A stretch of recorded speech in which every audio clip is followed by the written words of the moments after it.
And ladies and gentlemen of the jury, the prosecution is not going to get that man today. No, because I'm going to get him.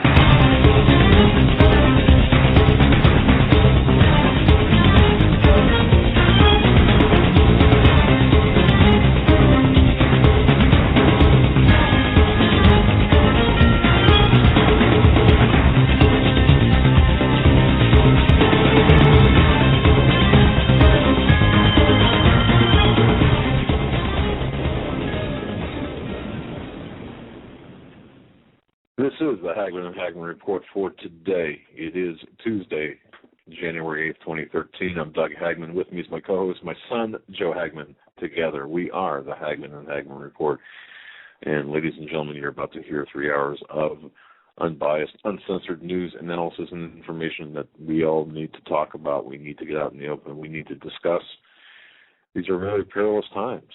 We live in perilous times. We broadcast live, folks, each and every weeknight from 8 to 11 p.m. Eastern Time. And you can find us on the Internet via HomelandSecurityUS.com. That's HomelandSecurityUS.com. And we also simulcast in high-def video when we are able to. Compliments of Christians United Broadcasting Network, an up-and-coming network headed by Troy, who's got a heart of gold, and I want to tell you, Troy does a tremendous work. And I want to welcome you, Joe, to tonight's program. Glad to be here. It's been a long day. We're trying to fix some things out. Yeah, maybe we did, maybe we didn't. Well, okay. Let me and folks, please. Bear with us. The people who are listening live in the chat room, can you notice any difference in sound quality? Yeah, we've been getting a lot of complaints recently that the sound is a little muffled and low.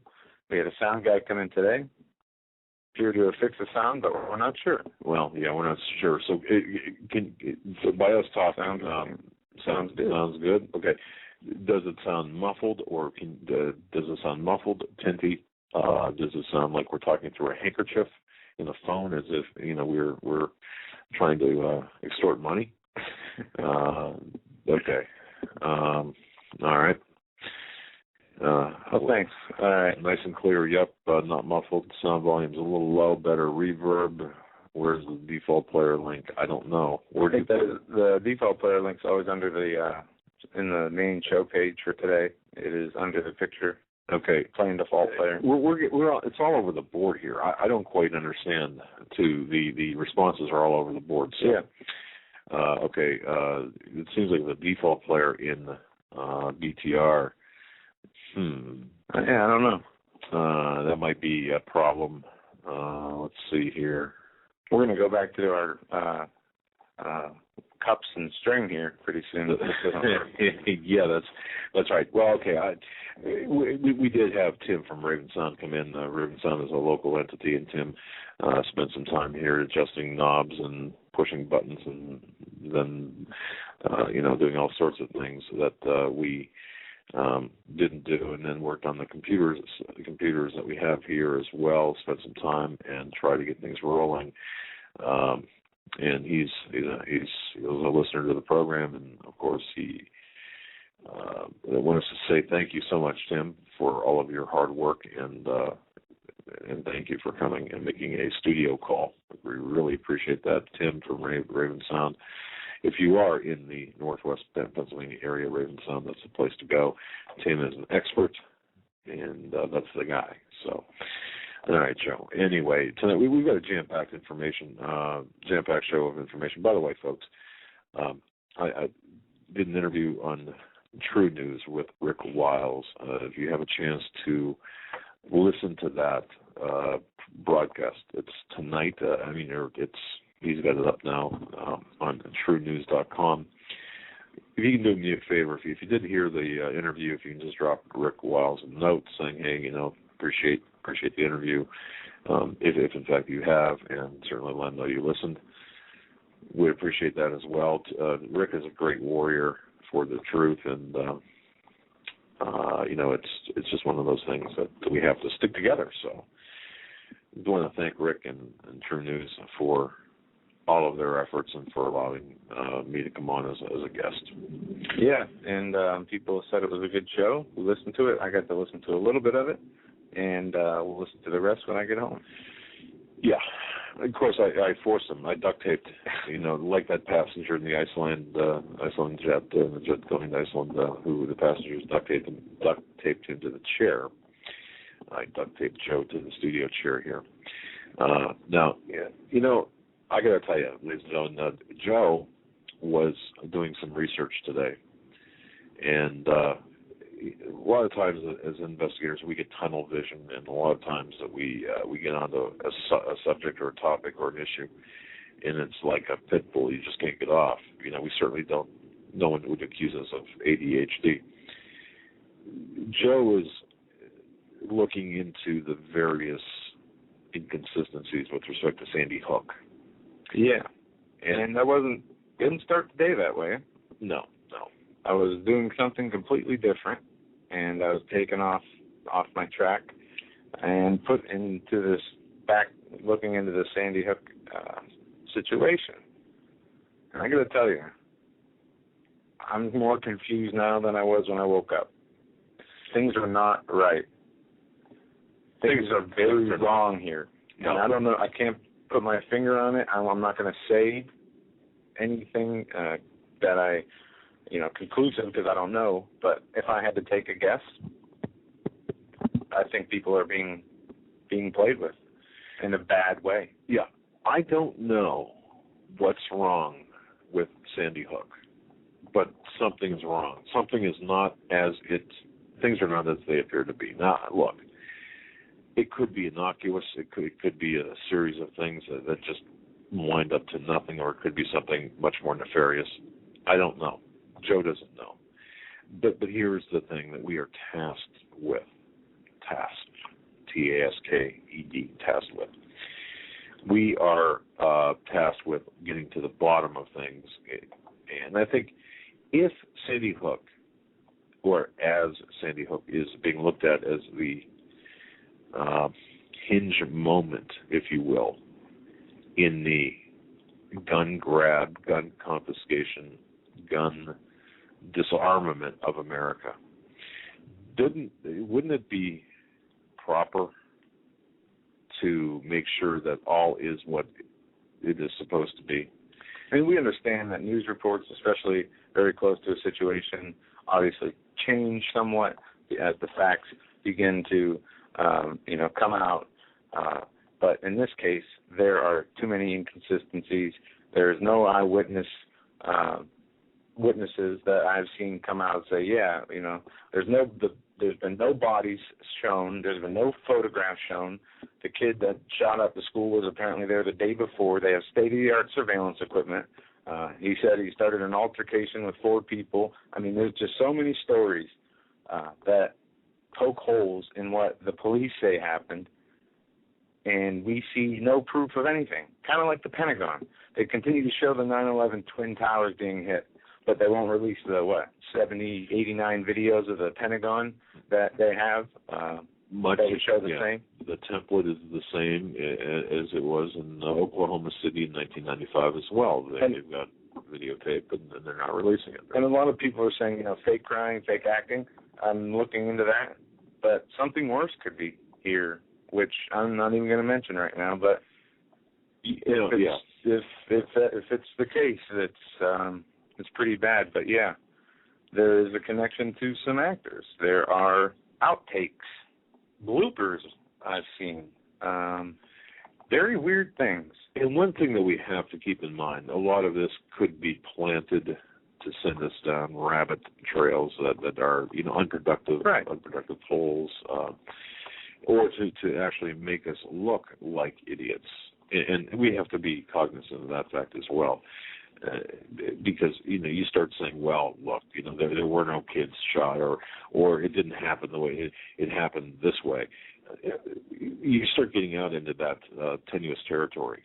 Then you begin to lose credibility, and, of course, that is a method employed by the globalist regime that They want to take away your credibility. They want to marginalize you and vilify you. And, of course, even by asking – and see, this is a very, very touchy area. When you start asking questions in this area because of the children involved, you've got to be very careful, and rightfully so. You've got the purported deaths of many, many children and violent deaths of children. So, you've got to walk on eggshells because, out of sheer respect, the human factor, my goodness.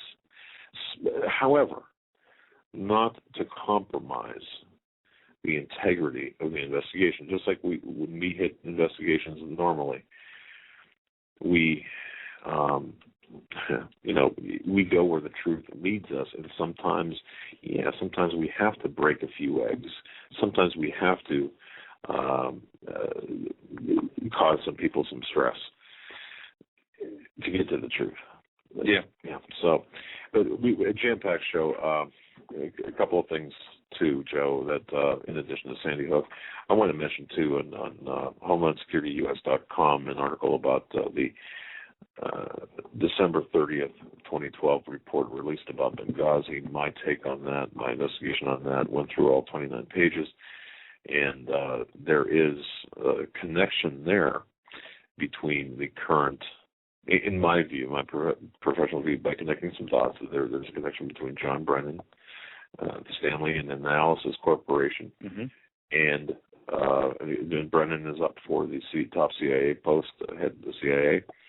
Well, okay, don't forget the 2008 passport breach, office breach, where, that took place. We talked about that last night, but there's the murder of Quarles Harris in Washington, D.C., contemporaneous with that passport break, or at the same, roughly around the same time. This is not by accident. And, could his appointment be payback time or a payback for what he did in 2008? And this is something that we have to look at. And before we get into the news, I did find something here that I thought was really interesting. Joe, if you permit me to just kind of get into this real quick, I just want to talk about something. Francis Fox Piven rings in the new year by calling for a violent revolution. No, it wasn't December 31st, 2012. It wasn't even December 31st, 2011. It was 2 years ago. But as we look at history, it's interesting because we see things that were being planned a couple of years ago now take place. Francis Fox Piven, she's considered by many as the grandmother of using the American welfare state to implement revolution. Make people dependent on the government, overload the government roles, and once government services become unsustainable, the people are going to rise up. They're going to overthrow the oppressive capitalist system and finally create income equality, collapse the system, and create a new one. That's the simplified version of Francis Fox Piven's philosophy.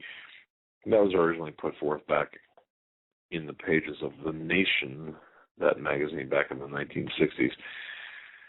Now, according to this article back in 2010, as the New Year ball drops, Piven is at it again, ringing in 2011 with renewed calls for revolution. How is that going, Joe? It's going well.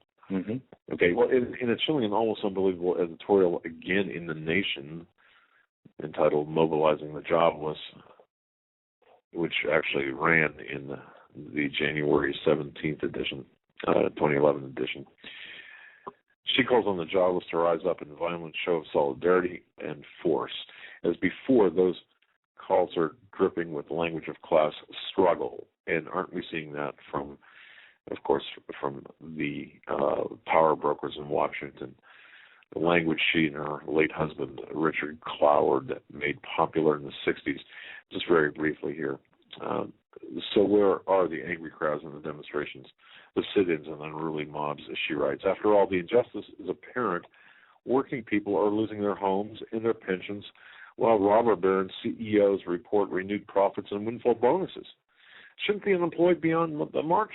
I mean, why aren't they demanding enhanced safety net protections and big initiatives to generate jobs? Those are the questions which she asked back then. And then her first instruction, get angry, get mad. Before people can mobilize collective action, they have to develop a proud and angry identity. And set claims to go with that identity, she writes, they have to go from being hurt and ashamed to being angry and indignant. This is exactly what we're seeing today. It took 2 years, but we're seeing this indignity play out. We're seeing this anger play out. We're seeing this denunciation, this of personal responsibility. Workers must realize, she writes, that others have put them in their current uneasy situation. She said, blame others. It's not your fault. The out of work have to stop blaming themselves for their hard times and turn their anger on the bosses, the bureaucrats, and the politicians who are in fact responsible. Well, gee whiz, as Joe and I went through some things today, who are responsible? Of course, the big bankers, it's not, and the elected officials, it's not the business owners, it's not the middle class, yet this is where she wants to vent, or this is where the anger wants to be, she wants to vent the anger. The best targets are people and organizations capable of making some type of response to angry demands. Regular demands, notice, just won't do. No, people must be fired up and not easily deterred. Angry and not quickly placated. So, an effective movement of the unemployed will have to look like something like the strikes and riots that spread across Greece in response to the austerity measures. And we're going to be able to see this, folks, with the tax hikes that we just experienced. And if you already have received your paycheck for the first paycheck of the year, you're seeing this. But it's hitting the lower class income earners, not lower class of people. Never meant that, but the people on the bottom of the payroll, it's hitting them the hardest. And this is by design. You see, this is by design. These are the people who want to bring us down. This is what we need to really make sure. Protests are spreading with lightning speed across England, the UK, in response to the prospect of greatly increased school taxes, for example. Yeah, there's protests on the unemployment. There's in the Eurozone. There's protests happening in China. I don't know if you saw that over the censorship. I did. Yeah, and we know what's going on in Syria. We have things going on here in the United States that are destroying freedom. Freedom is gone. It's just an illusion. But yet, here we see new sweeping gun laws to be announced by Andrew Cuomo. We see the UN wants drones on peacekeeping missions. We see the Egyptian magazine published an article, Muslim Brotherhood has infiltrated Obama's administration. We see a lot going on. People with vegetable gardens being fined $500 a day for not tearing them up. They're trying to ban bullets in California, and things are just speeding away at a pace where, who knows? I mean, I know we're probably not going to be able to stop them. This is going to happen. They've been planning it. They're following through with it, and they're going to finish it. You know, I was one never to believe in the power structure known as the Illuminati, and of course, Doc Marquis changed quite a bit of that. And don't forget, folks, this Thursday, Nathan Leal from the Watchman's Cry, not the Watchman's Cry, from watchmanscry.com will be joining us. Please spread the word on that program. Nathan Leal, Watchman's Cry.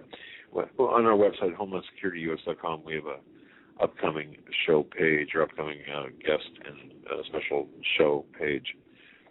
It's on the top part of the menu. You can access it there. We are busily redesigning our website, so it's a little bit more, it contains more information. We're populating the reader's library with PDF files, forms, or files, books, ebooks, that type of thing, where you can go there. It'll be a one-stop shop. We'll be continually adding to that where you can read your background if you're interested in various aspects of different things, and we attempt to vet them to the best of our ability. What we put there is government documents that are in the open, but they're hard to find. So we're doing this. We're working to put all of this together for you.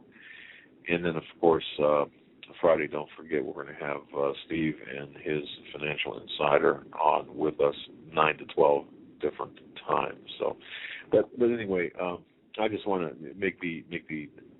I just want to mention about Francis and Fox Piven and what we're seeing right now, parallels to Germany. And the reason I mention the parallels to Nazi Germany is because Rick Wiles did a monologue, 15-minute monologue before my appearance about the parallels with Nazi Germany in America today, and I think that it's so important to listen to. If you haven't done so already, definitely take a listen to it. Rick is an amazing individual with respect to getting things put together, and that's just something it's educational. And by the way, and this is something I want to mention, the Jews were Hitler really caused the anger against the Jews. Hitler hated the Jews and to a lesser, but I don't want to really want to a lesser extent, lesser visible extent to Christians, but blaming them for all the financial ills of society, and that's where a lot of this anti-Semitism arises from, is from that mindset. Yeah. So yeah, but there's a lot of current things taking place that we have to talk about, and of course we'll be taking your calls toward the end of the program, last hour of the program, at 661-244-9839. I think we should start with the audio we uploaded on Ben Swan, that you told me to check out right before the beginning of the show, with full disclosure, Colorado, Wisconsin, Connecticut shootings. Are these the work of lone wolf gunmen? Yes. I haven't listened to this yet. This kind of sets the stage, too, for discussion, intellectual discussion about Sandy Hook and others. And think about this. Listen carefully to what Ben Swan has to say. Okay. We're going to go to that now. This year, there have been a number of mass casualty shootings across the nation. But three in particular have really stood out to the media. The Colorado Theater shooting, the Sikh Temple shooting in Wisconsin, and now the Sandy Hook Elementary School shooting in Connecticut. Earlier this year, I told you there are major problems with the theory that the Colorado Theater shooting was a lone wolf attack, as it's often called. Is that true of these other two shootings as well? This subject deserves full disclosure.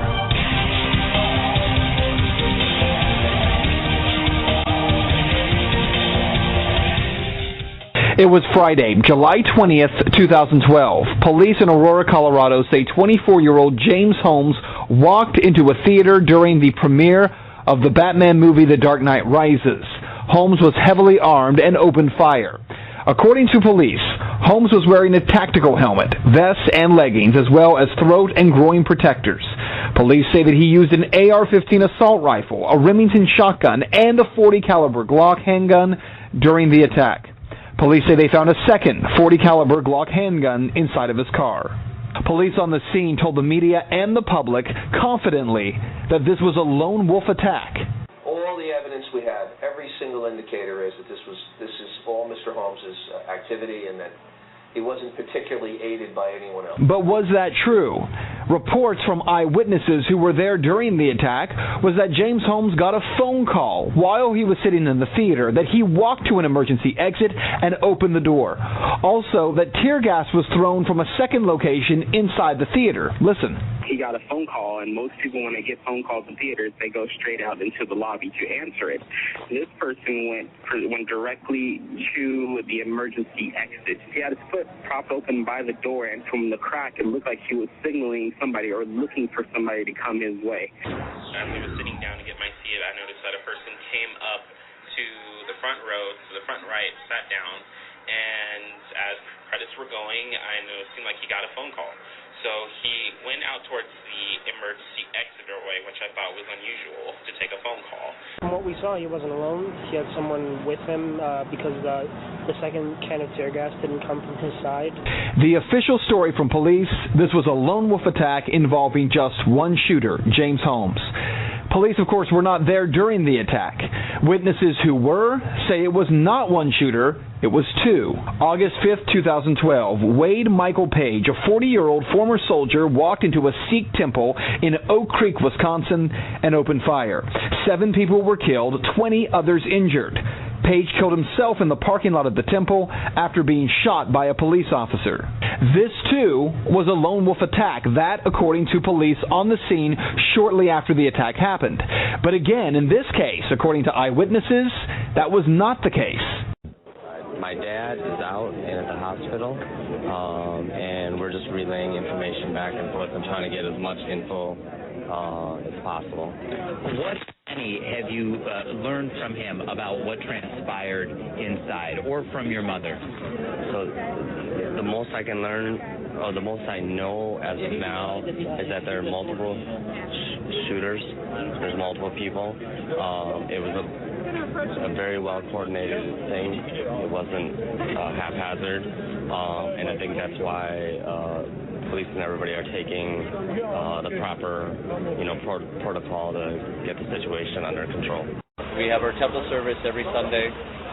Starts around 10:30, and usually goes in the afternoon. And around between 10 and 10:30, 4 white males who were dressed darkly, dressed in all black clothing, came in and opened fire on our congregation. In that case, witnesses said at least 4 people had opened fire, and it was not simply one lunatic. There were 4 well-trained people who seemed to know what they were doing and had a plan. Sandy Hook Elementary in Newtown, Connecticut comes under attack. As you know, 20 young children were killed along with 6 adults. The 7th adult, the reported shooter, 20-year-old Adam Lanza, who died of a self-inflicted gunshot wound to the head. And again, police on the scene telling us this was the work of a lone wolf. That is what police have said. But again, there is evidence beginning to emerge that reports that the teacher saw 2 shadows running past the building, past the gym, which would be rear shooting.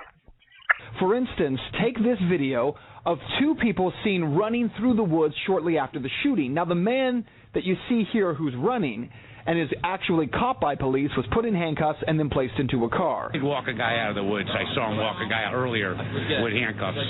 He walked by us and said he didn't do it. It was a grown man. A grown man, yeah. He's sitting in the front of the police car over there now.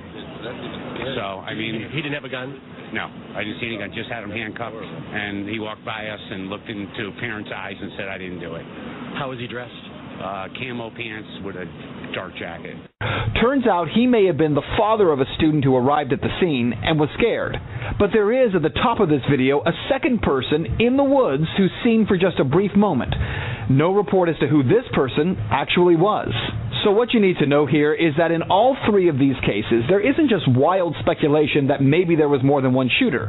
In fact, there's a good reason to question this whole narrative, because there's been no evidence so far, no evidence provided by police, other than what they've told us, that there is only one shooter here. There's an easy way to prove it. Police have not yet released the surveillance video outside the theater in Colorado. Show the video and prove that it was one person.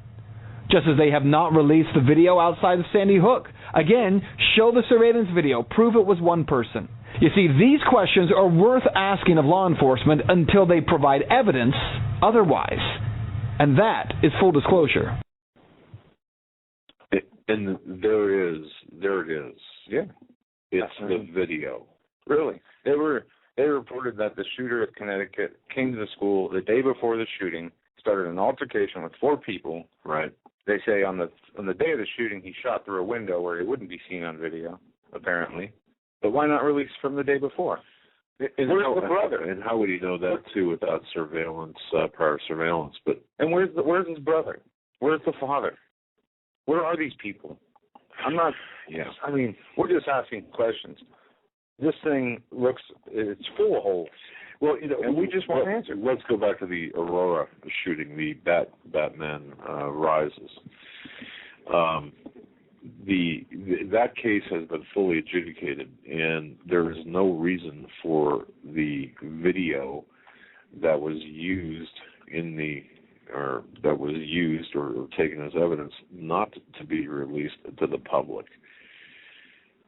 I can understand not releasing the video of Sandy Hook at the moment, but I don't understand. Well, even at that, you can release parts of it to satisfy the public's thirst, or to reassure, or to verify, or to. You could do that, but it hasn't been done. How many minutes after 9/11 did they have the paper with the 19 hijackers and all their information and their passports they found in the rubble, and all this stuff that they had lined up ready to spill to the public? Yet we see all these tragedies. And think about this: if it really happened or not, does it matter now? The effects are already done mentally to the people. Even if they were to announce it was fake, right, the people wouldn't. The disconnect. It does.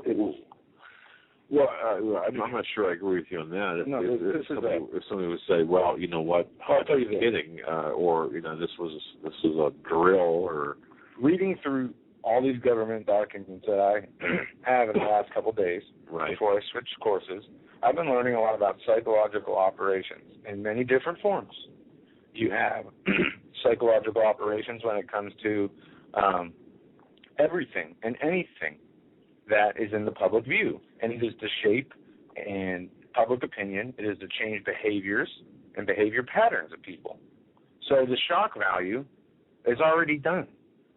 Even if Obama came out and said, you know what, it was a drill, right. People in 2 years, and you asked them, they would still say, yeah, there was a mass shooting in Connecticut, because there's that cognitive disconnect. I understand that. And here, folks, here's what worries me a lot, because I think that the further away that we get from Sandy Hook, the greater the likelihood for another mass casualty shooting event is that there will be. And is this based on any specific intelligence? No, not really. There has been murmurs, rumors, and mutterings about something. But what's the goal? What's the end game objective here, Joe? With the progressive left, or the communist, socialist, progressive mindset? What's the goal here? Well, they have. It depends. They have a target. They have their what they're going to do, their strategy. They have the effect of that strategy. But they want to get rid of. They want to disarm America. That's the end goal. But they're going to do it through a lot different and more subtle means than we could even ever imagine. That they have broken down into just the most sickening. I mean, I want to know who starts writing these things. And they refer to it. Do you remember when the mind control, they say, was used in letting the Iraqis hand over all their weapons in the Gulf War? I heard about that. And folks, you might have heard about that, but and even perhaps dismissed it, or just let it kind of just go by you without really much of any interest, because it was just so far out there, where there was mind control employed by our military, by our operational people against the Iraqis. Well, to convince them. Mind control. Am I saying that right, Joe? Well, there's a lot of different ways you can say it. They say influence, cognitive disruption, right? Cognitive, cognitive operations. Neutralizing. Right. Something that would work in the back of your mind.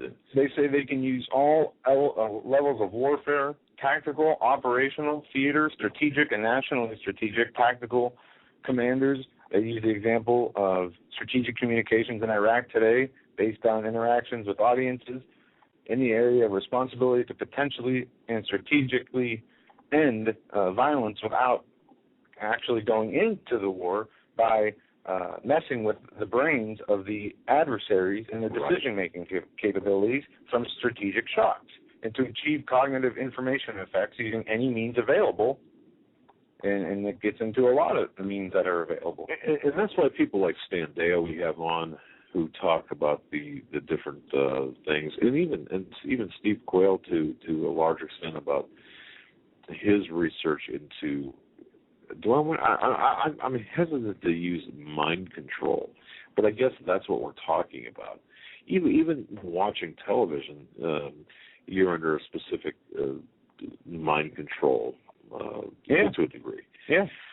It just said that their brain waves are on a level that makes you very suggestible. And when they have whole departments or agencies developed specifically for psychological, military operations, psychological, cognitive breaking operations, strategic shock operations, that's just some of them, and it goes on and on and on. But they have the tools available where they could do this, and we could just never really know what hit us. And we, but the American people. And part of it, when you see a tragedy like that, they say happened, but no evidence of it. Normal people aren't going to question it. They feel bad. They don't want to question the authorities. They don't want to. I mean, how crass would that be? Can you imagine the blowback, the crassness you would have to question? But when you get no proof, okay, I can see not questioning after the first hour, right, in the first day. But as time goes on and the stories continue to change, which they will change because people's eyewitness accounts aren't very reliable immediately after very serious situations. That's right. But when there is evidence to show, or no evidence to show the people, when the parents, from what I understand, couldn't even look their kids and identify them personally, they can only do it through photograph. That's violating standard operating procedure. Yeah, and I've been in situations like that where there had to be identifications made, and I've never seen that done. But then, of course, you've got to realize my experience is well over a quarter of a century old, and the capabilities have since changed. But there was always that desire that I've seen for a family member to physically see the person, unless, of course, it was so horrific, that it would. What parent wouldn't want to make sure that was their kid that was, who wouldn't want that closure? Right. Yes. Within certain boundaries. But when we're talking about the bullet wounds, okay, it's not necessarily like the movies. It all depends on a number of factors, but it's not like the movies where, this guy is not going with a shotgun. And the shotgun causes a whole different type of wound than a rifle. Depending on, you have the buckshot, or you have the other one. And we're not dealing. We know that obviously it's going to be very gruesome. Very graphic, right? That stop. If they were suspected that I was shot, and I asked you to come down to the medical examiner's office, and they said your son was shot 15 times, would that stop you? No. Okay. No, it wouldn't. All right. It'd be very painful for a family member, and of course, we've been through that. But we've had personal tragedies that in our family, and we've been through that. But it's always pretty much the standard course. This is something totally different, and there are many irregularities, and we're looking into this. And ladies and gentlemen, we appreciate everyone who has sent in. We must have, I would suspect, no fewer than 500 different emails from 500 different people, probably citing maybe 200 to 300 either news stories or sites or YouTube videos for us to watch. So we have ample evidence to take a look at.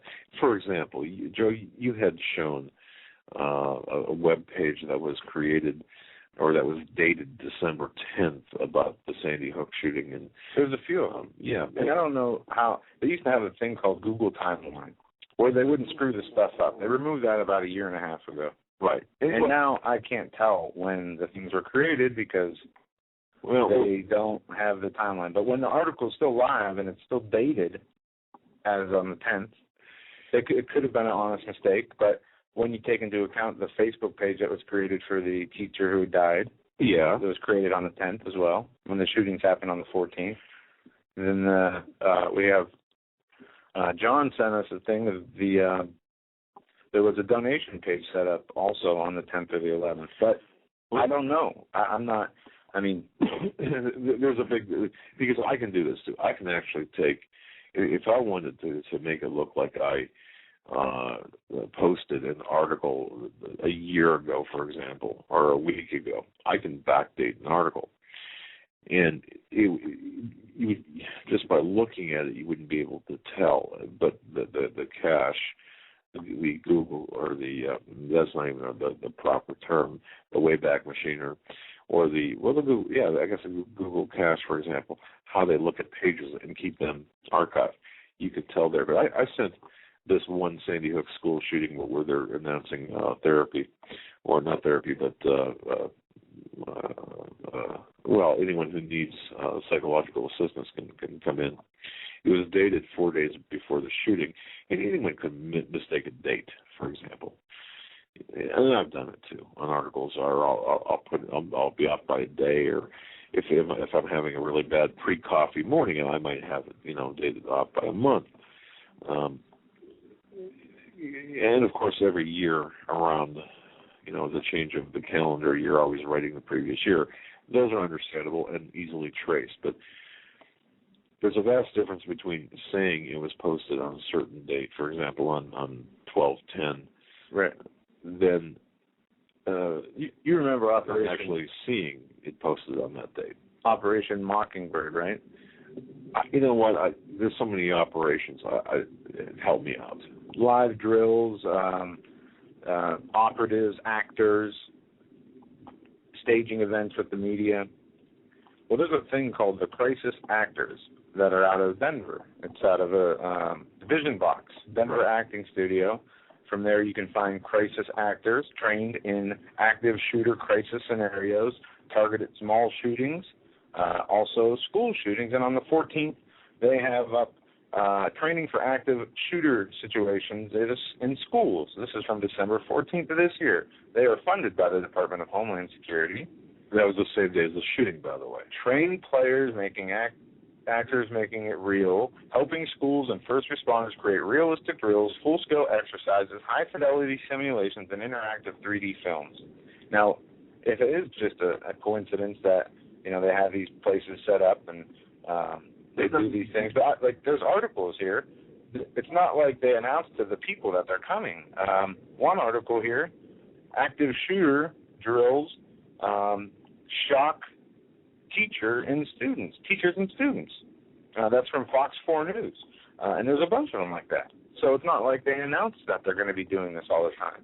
And so, folks, to put this in perspective, just so you know what we're talking about here, and I remember back, like I said, well over a quarter of a century ago, being in emergency medical services, where we would there would be interns that would come out, and nurses that would come out and play the role of patients in a mass casualty event, and everyone would have like a certain, a certain injury or wound, and of course you as a first responder, which we were not known as those back then, would then perform triage and treatment.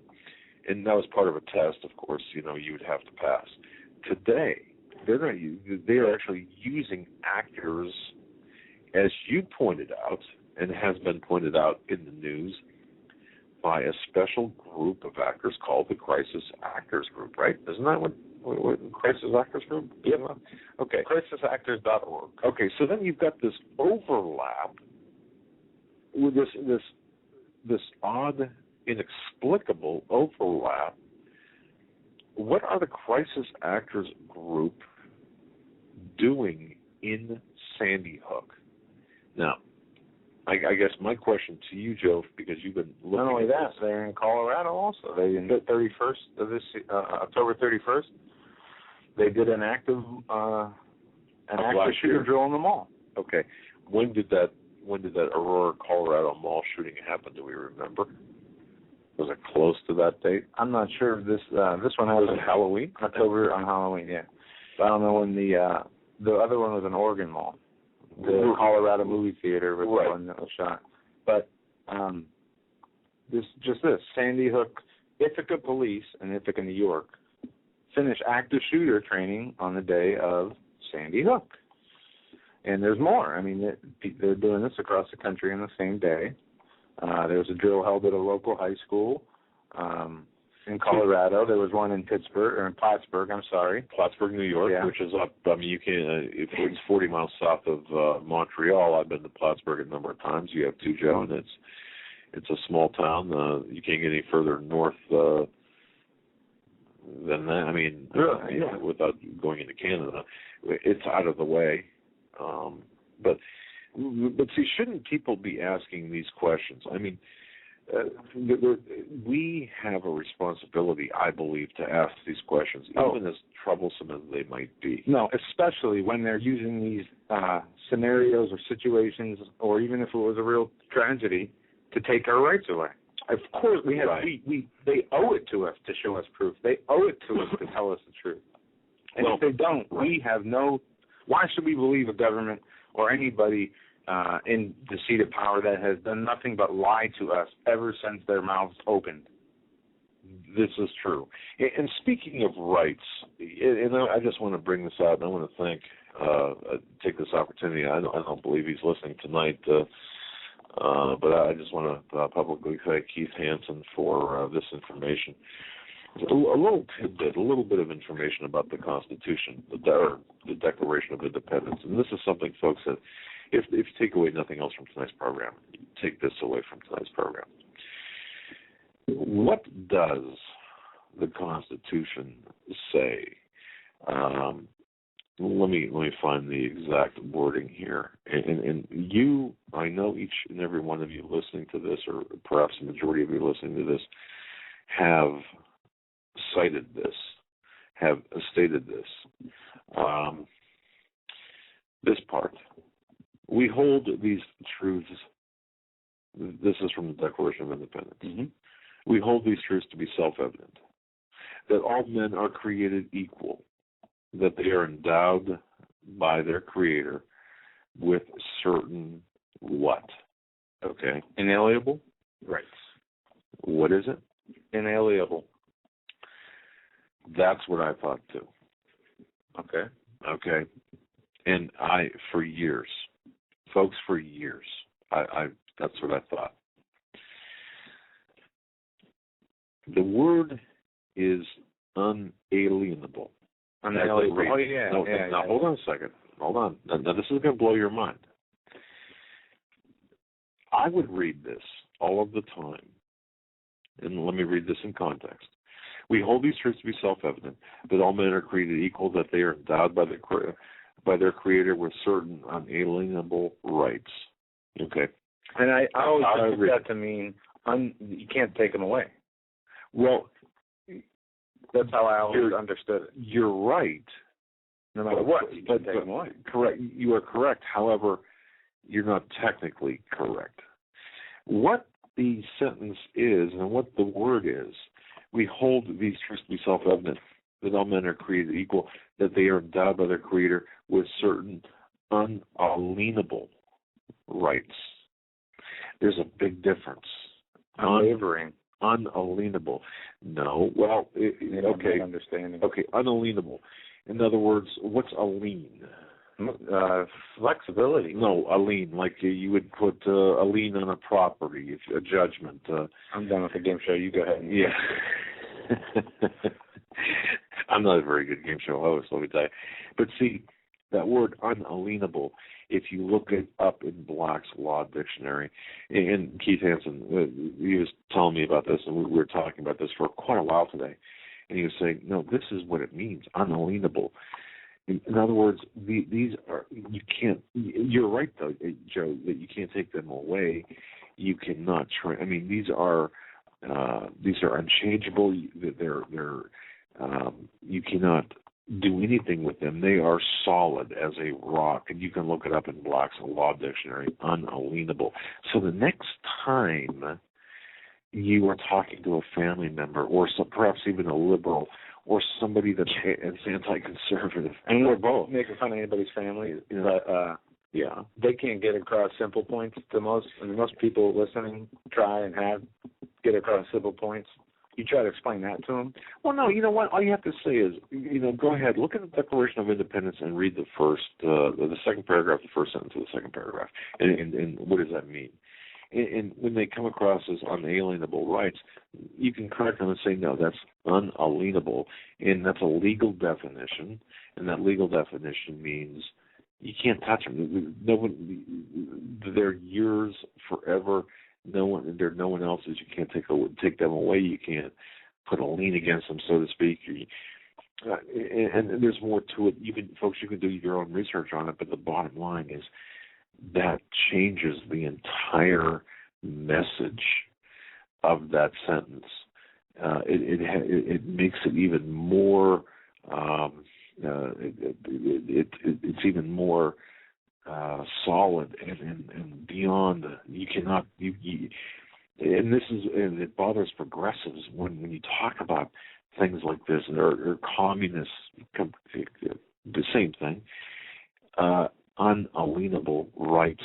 So just remember, it's not inalienable rights. It's unalienable rights. No, again, all thanks go to Keith Hansen on that.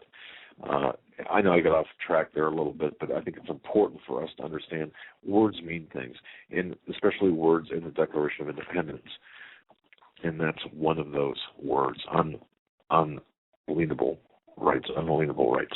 So, but yes, especially, Joe, when Sandy Hook is in fact the trigger event, or the Aurora shooting, or the combination. They're trigger events. Well, let's just look at the Aurora shooting and the Sandy Hook shooting real quick. Yes. Isn't it odd that the Aurora shooting happened at the premiere of the Dark Knight movie, and both of those places are listed in the Dark Knight movie? Yeah. And whatever coincidences people might believe in or not, that's too much right there. Tell me it's not right. And we know that they're, like you said, through Doc Marquis and other guests, that they do put messages in movies and mass media, and it's part of the conditioning, the subliminal conditioning. Well, just to tell you how little I know, and let me tell you something, and this is something that the more I get into this, the more I realize the level of my knowledge is lacking. One of my favorite people to listen to with respect to this whole genre of events, a guy by the name of Gary Bell, A View from Space. And if you have the opportunity, I'd love to be able to get this gentleman on our show. I don't think he doesn't take callers, he doesn't take guests. He does a 3.5-hour program every Saturday out of Toronto, AM 640. His name is Gary Bell. There is an archive available out there of his shows. I have to warn you, however, if you're in search for the truth and you're looking for answers, it's addicting, because he gets into things that I don't even know where to start. But I can tell you this, and I'm not sure if I can find my notes, but one of the things that he gets into is the movie. It's here they are right here. As you can hear me ripping papers across the room. Yeah, the background was extra loud. Yeah, sorry about that. The movie, 52 days before the end of 2012, 4 movies came out: Skyfall, Lincoln, Citadel, and A Royal Affair. And I know I mentioned this on the program last night. But in the movie Skyfall, which has connotations if from the Illuminati perspective, and I'm just learning about this, so if I get this wrong or slightly not cover it the way I should, my apologies in advance. But the fact of the matter is this: the trailer shown as a trailer, Skyfall was shown as a trailer for Dark Knight Rises, and in the trailer it featured this big big sign on top of a building of Shanghai that said Aurora. There appear to be numerous connections, Illuminati, weird, strange, and I don't even care if you call them Illuminati. They're just downright, just wickedly strange. I've got questions. Coincidences are funny things. Sometimes they happen. I wouldn't trust them, but they happen. Skyfall in Batman, Skyfall in particular, if you look at everything that's taking place today, the current events today, the dollar, what's taking place with the dollar, the power structure, the all this stuff, what we're seeing, in my view, is we're seeing this attempt to recreate a Camelot. If you start, if you start talking in that fashion, it goes back to the Olympics, the opening ceremony, the closing ceremony, the Olympics. Remember the opening ceremony where the Queen Elizabeth jumps out of that with a parachute with James Bond? Well, James Bond is modeled after John D. And Queen Elizabeth, the current Queen Elizabeth, is modeled after the first Queen Elizabeth the first. And it goes into Tubal Cain in 007 and the tribe of Cain, the bloodline and all this. And you can get into this whole big thing, this whole big research thing. You go down this, you look at Ian Fleming and John D. and get involved in the sun worshippers and how Aurora, as a matter of fact, it means dawn. Colorado means red. Sun worshippers, their worshippers, they worship dawn. There are certain things in here that go beyond coincidence you can't make up. So, in addition to confusing you just about the coincidences and about the inconsistencies, the normal stuff, the backdrop behind this, could it be that nefarious? Could it be that weird? Could it be that strange, twisted? Or this stuff is being planned by these people? Well, let me tell you what the Brzezinski book here on totalitarianism and communism states, or what the Soviets did is they say this is the purge and operates continually on the basis of consistent interaction of personal motives, group manipulation, and power pressures. The purge is, in a sense, permanent. However, it continues to be in part motivated by a genuine fear of actual revolts. It has been shown. In specific crises, the purge may be utilized for the achievement of a particular power objective, a.k.a. gun ban. See, I have not been able to pry that book out of your hands for months. If need be, become quite violent and far-reaching. Thus, the period of transition from the Soviet dictatorship into a modern industrial totalitarian regime made the 30s a period of extreme purges. That goes on. So what you're saying, though, and I think you're correct, and folks, they say purges and things that affect people's emotions, whether real or unreal, utilize the political forces around the totalitarian leadership to prevent and develop local autocrats in the provinces, which could weaken the central control of the leadership, and also to change the minds of the citizens in favor of the National Party. Okay. Now, folks, you might say, well, what does this have to do with the price of tea in China or whatever? I don't know. It has to do with what has happened to America and the fundamental changes of social and moral, the direction we went. Yeah, and how I mean, you've got to come to this realization, because I believe that although everyone listening to this program, you are far, far beyond the theater of right-left politics, and to me, that's you can almost put that up against like somebody watching a hockey game or a basketball or a football game, in the sense that that meaningless. All that is diversion and entertainment. But yeah, and it gets into the your stuff, the propaganda, and what we could say might be true with some of these shootings. It says, in short, propaganda is essentially action-related. It aims to get people to do or to not do certain things.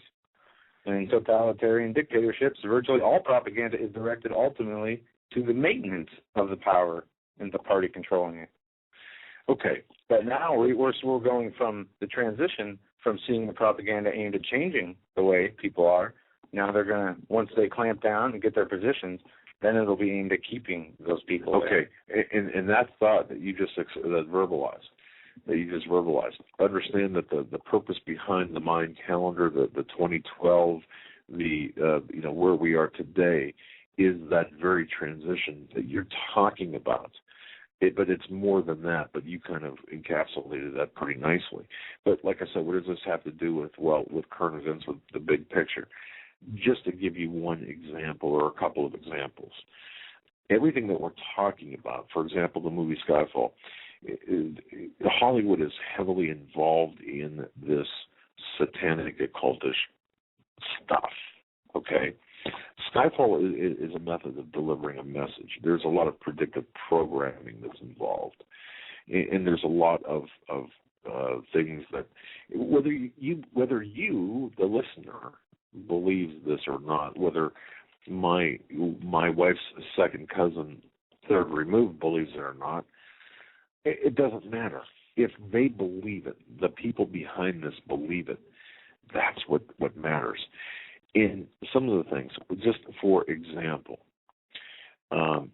would it concern you to know that some of the very things that you believe to be true today are actually lies, big lies, and the very things that we're being told by the media are built on big lies? The media is a big part of this. For example, did you know that Anderson Cooper is part of the Vanderbilt bloodline? Well, what's that? Well, that's part of the Illuminus, if you will, allegedly. Okay, and I preface everything by allegedly, because I don't know. I don't have this DNA certificate, but think about this. If you are going to implement changes or take over the world, and that's what these people with the gazillions of dollars want to do. And you might think, okay, you've really lost it. But no, but think about it. This is the plan. We're seeing the plan unfold right before our very eyes. And even Lincoln, Abraham Lincoln, if you look at his lineage, well, who is Lincoln's father? There's some secrecy behind that, if you know history, and if you get into history. Isn't it interesting that the man in the White House who is equating himself with Abraham Lincoln, isn't it interesting that there's some secrecy, some controversy regarding his parentage, including his father? This is part of it. And I don't want to get too far out here because, and you can even get into the fact, okay, when the shooting happened at Colorado, the New York Stock Exchange, what it closed at, the numbers. All right. Okay, and I don't have them in front of me, but in numerology in this is a big thing, and you might think, well, no, you're seeing things, and it's part of this larger lie, this larger picture, because, and how would it apply today? Well, when the Benghazi report from the Accountability Review Board came out, it was 39 pages long. The guy said to me, in the intelligence world, that's all I need to know. I said, what do you mean? He said 39, that's the number that represents the 50%. So that's how it affects you. people today. All right, we're up against the break. Actually, 5 minutes late for the break. 10 minutes late for the break. Sorry, AM stations. We apologize. We'll be right back after these short messages. You're listening to the Hagmann and Hagmann Report this Tuesday, January 8th, 2013. As time continues to fly by.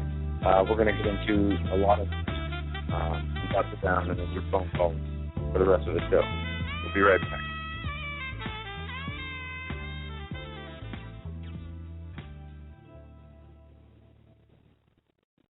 Survival of the fittest. In any and all situations, survival is your number one priority. That requires being tough and thinking smart.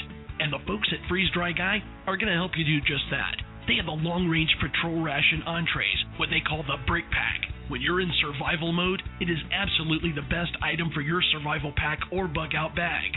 You can go farther, faster, and carry more food with the LRP cold weather ration entrees.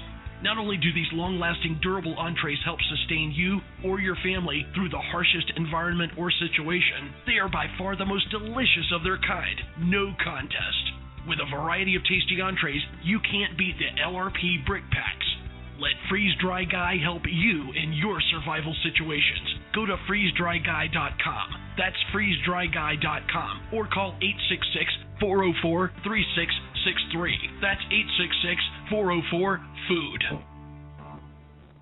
Hi folks, Doug Hagmann here. You might know me as the co-host from the Hagmann and Hagmann Report, or as a frequent guest on Coast to Coast AM with George Norrie. If you're like me, you're tired and confused over today's headlines. You just don't know where to turn for accurate, concise information about really what's going on, what's truly going on in today's society. If you don't know where to turn for accurate, well-researched, and properly vetted news, I've got a suggestion.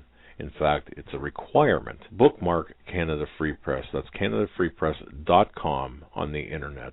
It's just not for Canada. It's for news across the world. Judy McLeod, founding editor, has put together a vast array of talented writers like Kelly O'Connell, Daniel Greenfield, Dr. Eileen Johnson-Powell, a lot of guest columnists, very talented writers. Folks, that's Canada Free Press at CanadaFreePress.com. Now mobile friendly. Follow on Facebook, because without America, there is no free world.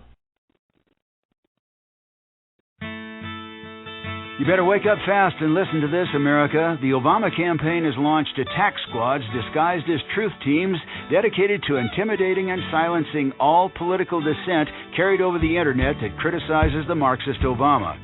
Truth squads specifically focused on covering up Obama's endless trail of lies, corruption, and subversion, and using the Gestapo power of our own government to police and censor the internet and shut down websites that dare to carry the real truth about Obama's Marxist coup. Remember the names of these Gestapo-style agencies at work right there in your neighborhood. KeepingHisWord.com, KeepingGOPHonest.com, and AttackWatch.com. KGB, SS, and Gestapo-style police-state gangster organizations at work to silence the important voices of patriot dissent, some of which have already been shut down by Obama's orders. Adolf Hitler would have been proud. We're the 21st century Tea Party patriots. Hi, folks. Doug Hagmann here. I just want to tell you about a wonderful sponsor that we have, Granland Firearms of British Columbia. If you are lucky enough to be living in British Columbia, you've got to check them out on the web. That's GranlandFirearms.com. We have a link to their website. If you go to HomelandSecurityUS.com, click on the link to Granland Firearms.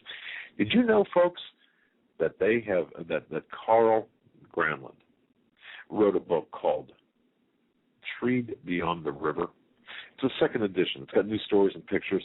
It's about cougar hunting on Vancouver Island. Now, look, I am not a hunter by any stretch of the imagination, but I found this to be an absolutely fascinating read. It's something that if you are a hunter and you like wildlife and you like if you like scenery and you like that outdoorsmanship, I would urge you to grab a hold of a copy. It's a great it's a great conversation piece. It's great on your coffee table. It's great on your bookshelf, and it's a great read. It's called Treed Beyond the River. It's by Carl Granland, and it's available via his website, and that's GranlandFirearms.com. In addition to that, that's a hunter's paradise. Granland Firearms is a hunter's paradise. I know these people, Lori and Carl, a great couple. You can't find better people than Lori and Carl Granland as owners of Granland Firearms. If you're up in Canada, especially in British Columbia, and you're looking for hunting supplies, hunting equipment, give them a call. And by all means, tread beyond the river. Grab yourself a copy of that book. You can give them a call. Their number is available on their website. If I give it to you right now, you don't have a pencil or pen, so you won't remember it. But visit GranlandFirearms.com. That's GranlandFirearms.com. And please tell them that Doug and Joe sent you.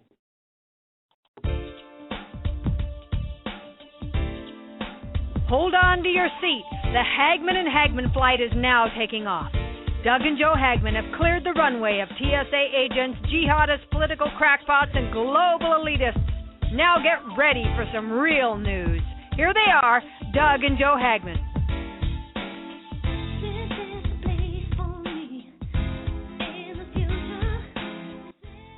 And welcome back, ladies and gentlemen, to hour number 2 of the Hagmann and Hagmann Report this Tuesday, January 8, 2013. We're going to hit a lot of hard news here, and then we're going to take your calls at the end of that, starting at the second half of this hour and following to the third hour. First story I really want to get into, as I find this very interesting. The United Nations wants to use drones, armed drones, for peacekeeping missions. Through West Africa, all the way, through the Congo, Rwanda, Uganda. The action is the first step in a broader bid to integrate unmanned aerial surveillance systems, which have become standard feature of the Western military operations, into the United Nations' far-flung peacekeeping empire. I mean, talk about a twisted. And for those of you who know the history of the UN and have read Webster Tarpley's book. What's the name of it? Well, which one? No, not Webster. Was it Webster Tarpley? It's Webster Tarpley wrote Obama, the Postmodern Coup. No, maybe it wasn't Webster Tarpley. This is an old Edward Griffin. G. Edward Griffin, and it talks about what the UN really did in their peacekeeping missions in Africa and in all these places, and the mass murders that they conducted. And this is the United Nations that is setting up the one world global government. Right. Okay? Yep. So now they want their drones, they say, but the effort is encountering resistance from governments, particularly those from the developing world, that fear the drones will open up a new intelligence-gathering front dominated by Western powers and potentially supplement the legions of African and Asian peacekeepers who now act as United Nations eyes and ears on the ground. Africa must not become a laboratory for intelligence devices from overseas, said Olivier Nduhungirehe of Rwanda, a diplomat of the UN. I'm sorry for the pronunciation. I'll bet you he wouldn't answer to that, but that's okay. The growing American use of drones in Pakistan, Yemen, and elsewhere to identify and kill suspected terrorists has only heightened anxieties about their development as part of the multilateral peacekeeping missions. UN officials have sought to ally the suspicion, saying that they have no intention to arm the drones or to spy on countries that have not consented to their use. They are armed, aren't they? You just said that they're armed. Yeah. Or are they just capable of bearing arms? Well, that's just it. You get the drones, and then you decide what you want to put on them. All right. And folks, I did get some information from the gentleman that I do have contact within DHS. There is the drones that are flying right now in America are, in fact, either armed or are capable of being armed. Now, my question is why? Obviously, why? There was no response to that by this gentleman. But the fact of the matter is, the fact that we have armed or even surveillance drones flying in this country.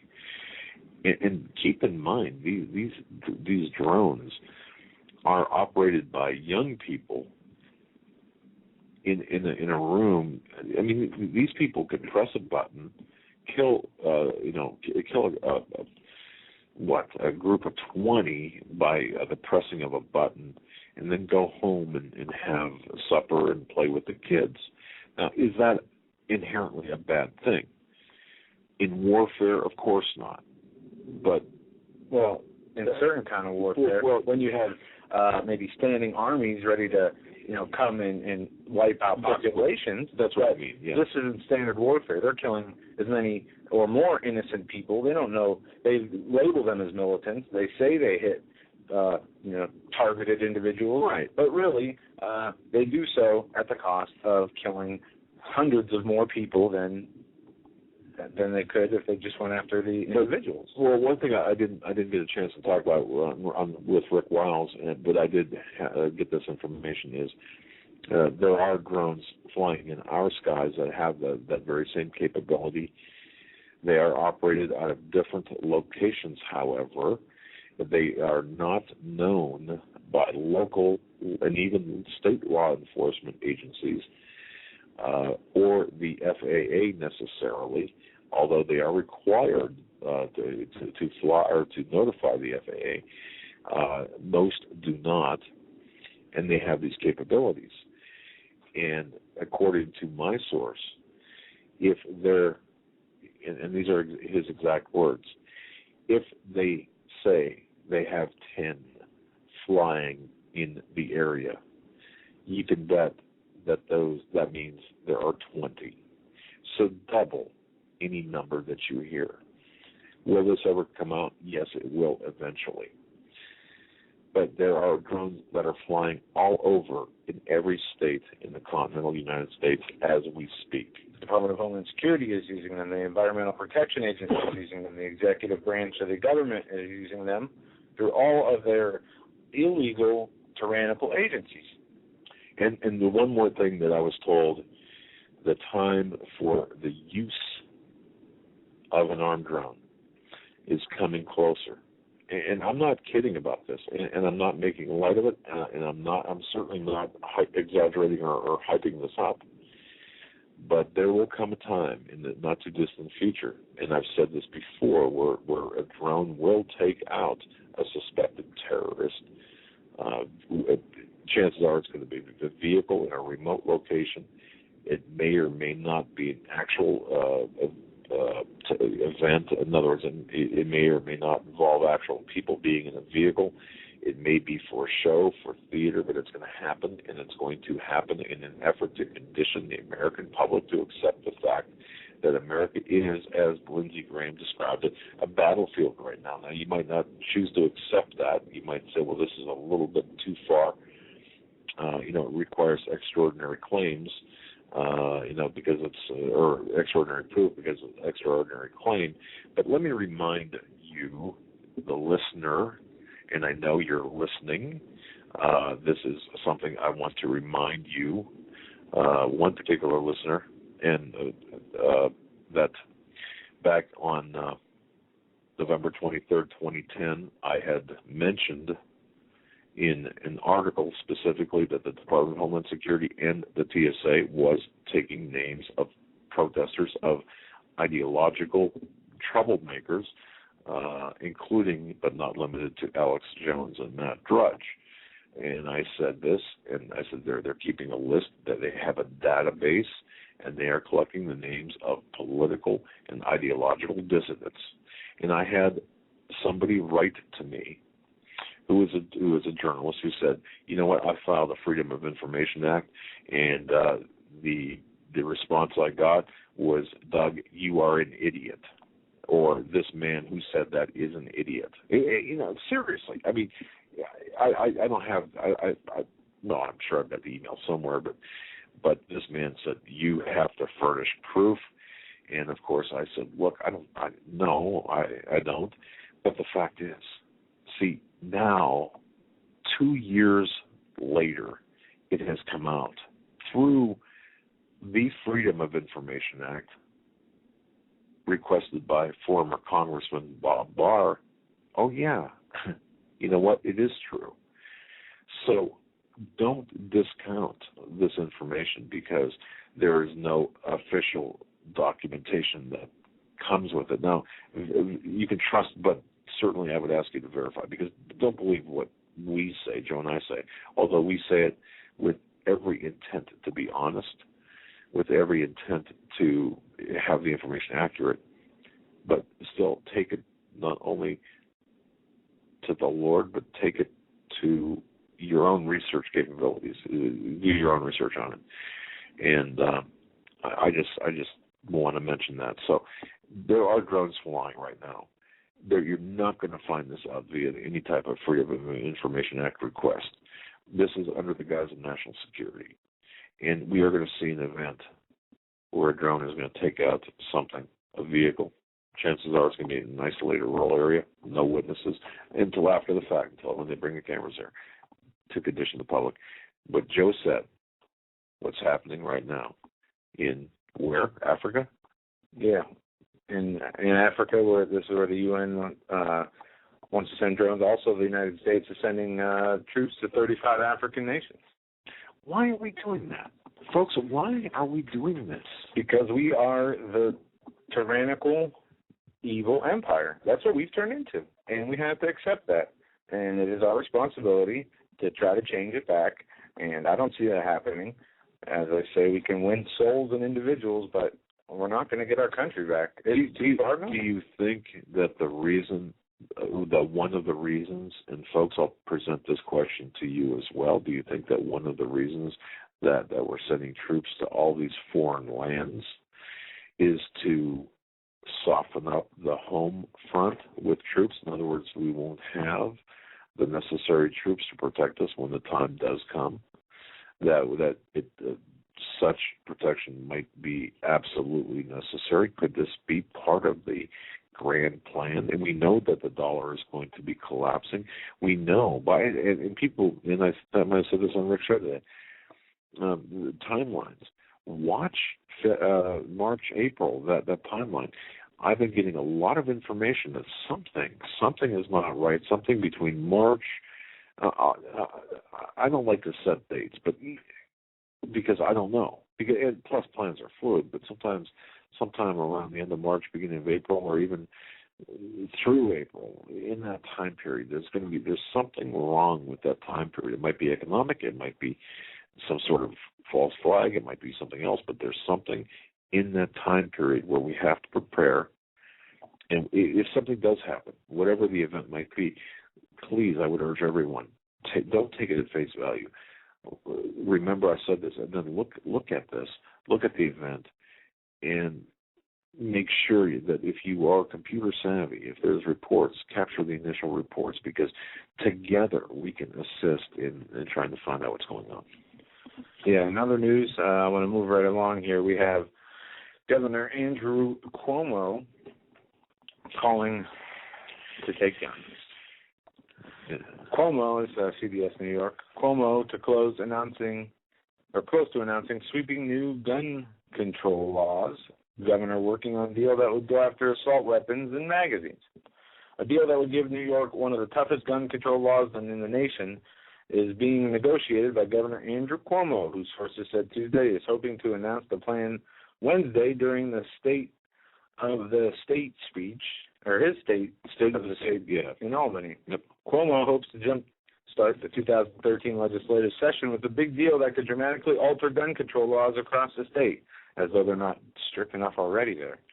Highly placed sources told CBS 2 News Marisha Kramer that Cuomo is negotiating with Assembly and Senate leaders for a package of gun control laws that would be a dramatic response to the gun violence besetting the nation, including the tragic shooting of Sandy Hook Elementary School.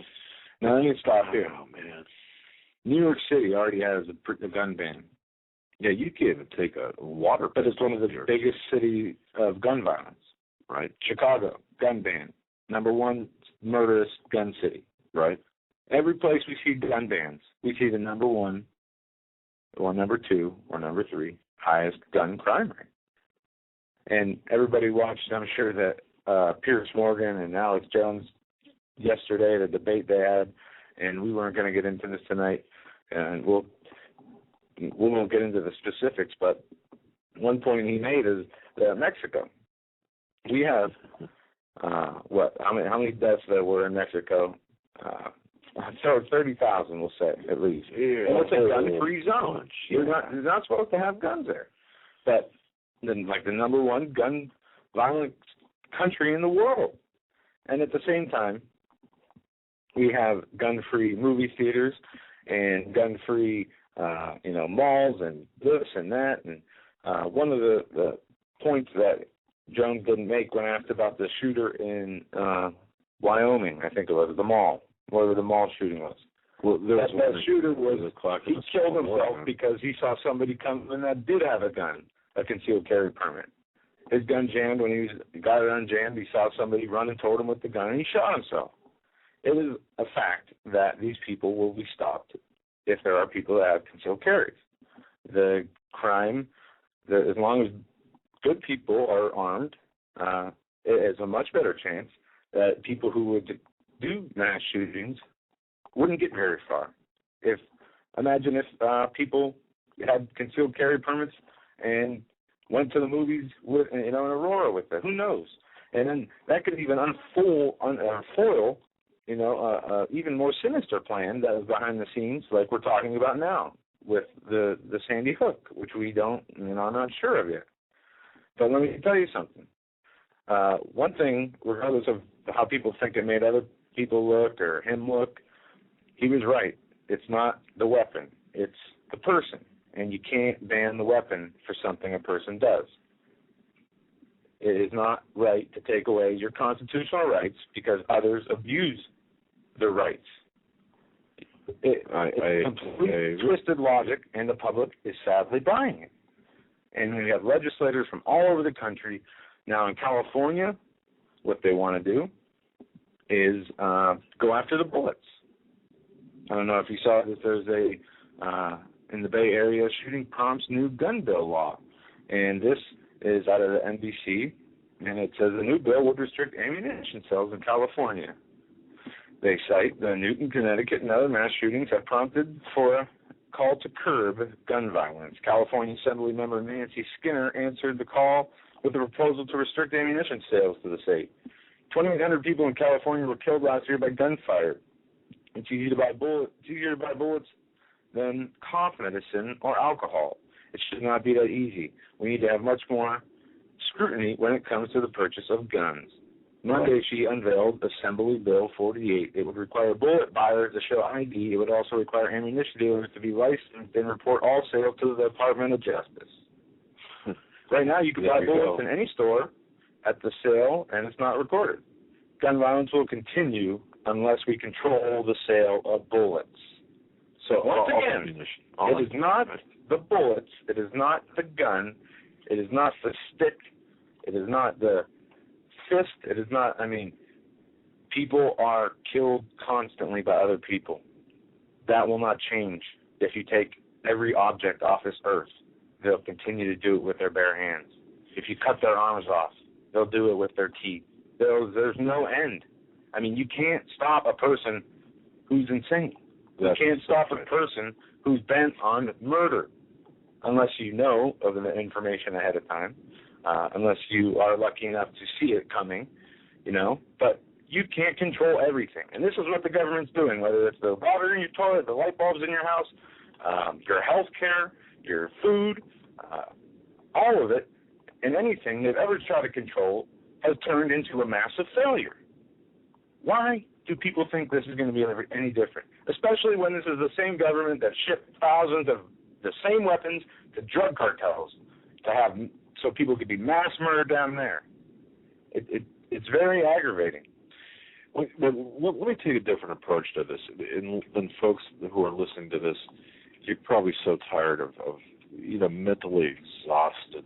Maybe you are about hearing about gun bans and about how they're going to do this and then what have you.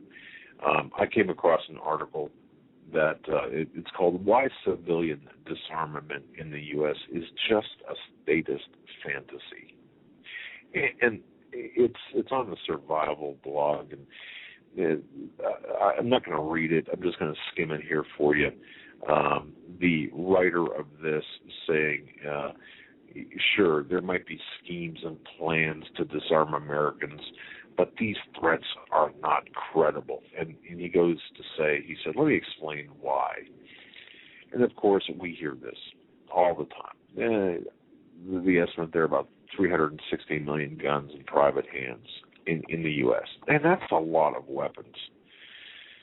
Less than 10% are logged in any formal registry. Maybe another 30% are listed on the full 4473s file with the federal firearms dealers where they were first purchased. But that's kind of a mismatch of records with a limited lifespan, if you will. We live in a mobile society where most families move every 3 or 4 years, and in most states there are no record-keeping requirements for secondary sales of firearms. So in total, the accumulation of the forms and this de facto regulation we have is laughable, according to this author. Now think about that, okay? Because there are some good points there. And then this author cites a Congressional Research Service report about additional details. According to a survey back in 1994, 44 million people, about 35% of all households owned about 192 million firearms, and of that number, 65 million were handguns. And it goes on and on and on and on with numbers, and the sheer number of guns would make it virtually impossible for any Papa, in his words now, or her words, Papa Fidel or Chairman Mao wannabes to implement a national registration scheme. So this person is saying, this is just crazy talk. And Americans are, inside our DNA, and Rick Wiles talked about this, and I agree with him. We as Americans are independent by nature, and we're unlikely to comply with any universal registration edict. I agree with that. I certainly do agree with that. However, and this is a big however, everybody who is saying that this gun grab, this gun confiscation, this gun criminalization, all of these state and federal initiatives, all of these schemes, everyone who's saying this is not going to happen, folks, they and even some of us are looking at this situation through the lens that things are going to be as they currently are. In other words, that we're not going to have any monetary crisis, and certainly we're not going to have any national disaster, or there won't be any additional tyrannies thrust upon us. We're looking at this through a kind of a disconnected, disjointed normalcy bias. So sure, I think in a normal, everyday, run-of-the-mill situation, it would be practically and virtually impossible to disarm Americans. That's true. But what people are failing, in my view, to really take into account are the things that they're not seeing, what you're not seeing, what we're not seeing, what others aren't seeing, the other plans that they're taking off the shelf as force multipliers to create situations like an economic crisis, to the extent where you will be turning in your own brother for having a gun for food or something to that effect, where there will be so much strife that it's going to be a game changer. And yes, you're going to be forced or even willing to turn in firearms. And what if they do in a situation like that? Say, well, we know according to this 4473 or according to the latest records we've got, we do have you owning a firearm, Mr. Smith. Mr. Smith, you want to be a delivery person for the newspaper here. In other words, you want to be a paper boy. But you know what? Until we have verification that you turn in your firearm, you're not going to be able to do that. Can they do that? Of course they can. Stop looking. My message to the people who are adhering to the fact that they cannot do this, it would be physically impossible. There's not enough manpower to confiscate guns. Yeah, perhaps that is true. But stop looking at this situation through that normalcy, that lens of normalcy. Think about the other possibilities when the economy collapses, when you're hungry, when you're not prepared. Even if you are prepared, you run out of food, or you can't get a job, or you can't pay.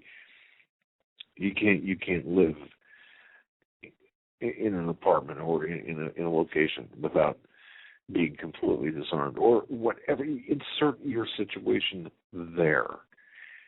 We're not taking into account the real evil nature of what these people have planned for us.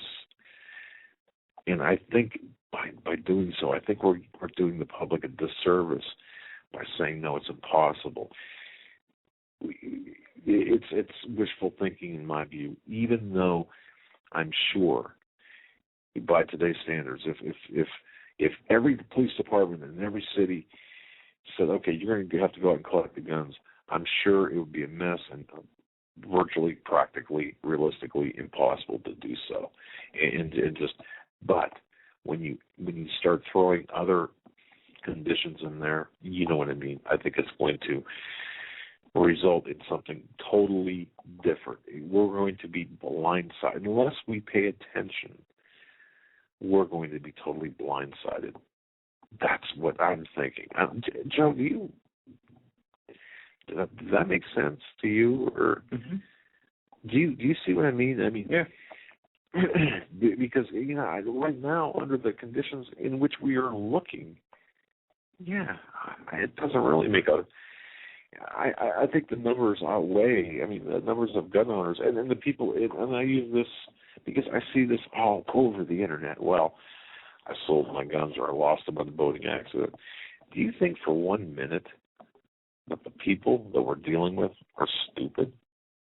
No, I don't think they're stupid, as I don't think they are just people we are dealing with, as it says in the Bible. We are dealing against evil in high places.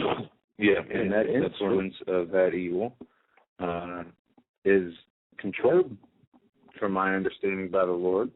And it is the time that Satan roams the earth, and the stress is upon man, and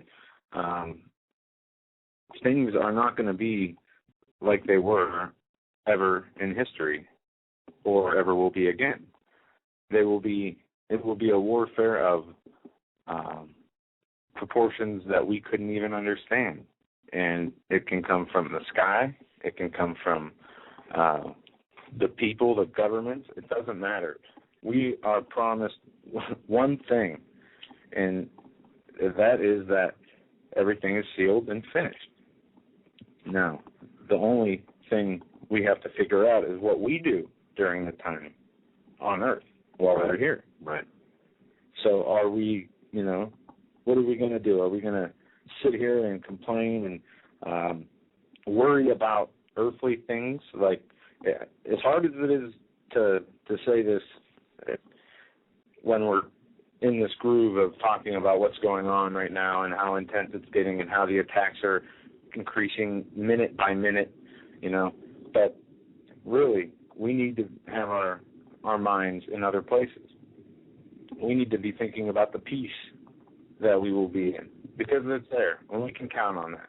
We can still worry and discuss the events happening as it is an indicator of where we are in time. But either way, we know this nation's going to be brought to its knees. We know we're going to be under a satanic one world order. And no matter which way you slice it, no matter a new revolution or not, the Bible is clear on that. There will be a one world antichrist system. The only question is when. By the way things are going, it's not going to be long. How as of folks, as a radio show where we're father and son, of course, those new to the program, I'm the father, and of course, you just heard my son, and it's interesting because and I've learned a lot from my son, and I'm proud to say that. And one of the things I learned is you can look at the Bible, and of course, we use the Bible as a tool for worship and for knowledge and inspiration, and for spiritual nourishment. But it's also like it's a multi-purpose tool. It's for historical. It provides historical accounts as well as prophetic accounts. And you're right. Listen, this is in it's Zephaniah chapter 3, verse 6. I cut off the nations. Their towers are desolate. I made their streets waste, that none passeth by. Their cities are destroyed, so that there is no man, that there is none inhabitant. I said, surely thou wilt fear me. Thou wilt receive instruction, so their dwellings should not be cut off. However, I punished them, but they rose early and corrupted all their doings. Therefore wait ye upon me, says the Lord, until the day that I rise up to the prey. For my determination is to gather the nations, that I may assemble the kingdoms, to pour upon them my indignation, even all my fierce anger, for all the earth shall be devoured with the fire of my jealousy. For then I will turn to the people a pure language, that they will have many, and call upon the name of the Lord to serve him with one consent. And this is talking about the becoming of Israel becoming a nation again. Right. And that prophecy we have seen come true, obviously. That is an indicator that we are in the last days. And it's my understanding, too, that prophecy in the Bible can be used more than one time, right? Or am I wrong in that? I'm not sure. But we know that things are getting bad. Aside from guns, Christianity, Christian belief is under attack, which is more important than guns being under attack. It is. It truly is. To remember that the First and Second amendments are both tied together. But you mentioned about the Christianity being under attack. It does my heart. It just pleases me to read, for example, that Hobby Lobby, the CEO, in an open letter stating honoring God is more important than turning a profit. Isn't that great? I mean, think about that. And we are Christians. We run our radio broadcast on Christian principles and deliver news, information, analysis through a biblical Christian worldview, as does the CEO of Hobby Lobby, runs his business as Christians. They run their business as Christians and on Christian principles. And one thing that got me, he said, I've always said that the first two goals of our business are, number one, to run our business in harmony with God's laws. And we certainly attempt to do that as well, and I think we do a very good job at it. And two, to focus on people more than money. Isn't that what we need to do? Focus. Absolutely. So even if you're in a business or have a business, as long as you put the people first. The money, and I was talking to my wife about this earlier. Oh, that sounds so weird. Only that my son said whatever you need. The only money you need is the money you need to put a roof over your head and food on your table, and to take care of your basic needs. Everything else is extra, and it can be given away. And once you learn to depart with that, and people don't understand in America that most of the world doesn't even have the money to put food on their table. We are a spoiled nation. We are a rotten nation, an evil, self-consuming, self-loathing nation. Well, this is what we've become. Right. As a whole, if you look at us as a whole. Collectively, yes. People don't want to depart with their money to help a homeless person. No. People don't want to depart with their money to help anybody. Until you can let that go and care more about the person than you do the money, you're in trouble. And that's plain and simple. You can take it or leave it, you know? Right. And what we need to do is to help people that they can't hold on to both money and to God, because they're obviously not serving the one if they're serving the other. Well, let me just add this with respect to the Hobby Lobby, because I think it segues perfectly. The CEO stated that the mandate for free birth control, which is already cheap and readily available for anyone who wants it, and has federal subsidies for Medicaid recipients already in place through Title X. Well, this is just a Trojan horse in an attack on religious liberty, and even more for freedom of choice. If businesses want to offer free birth control, which will get funded by premium hikes, they can already do so. So no one's stopping them. And that's the same for schools and hospitals and private citizens who want to donate money to family planning clinics. And yesterday, Joe, you pointed out where Planned Parenthood, what the record number of numbers of abortions with taxpayer-funded money. And I still have that article. I did not get rid of it because I knew I would want to look at it again. I posted it on Facebook. I'll grab it from the other computer. But yeah, Obama and Kathleen Sebelius. Sebelius. I always really screw that name up, but they want to strip the choice from Americans and force everyone to subsidize the procreative choices of everyone else. And even those tens of millions who belong or who adhere to strong religious beliefs have heretofore never had to be part of public policy. That's the invasion of privacy.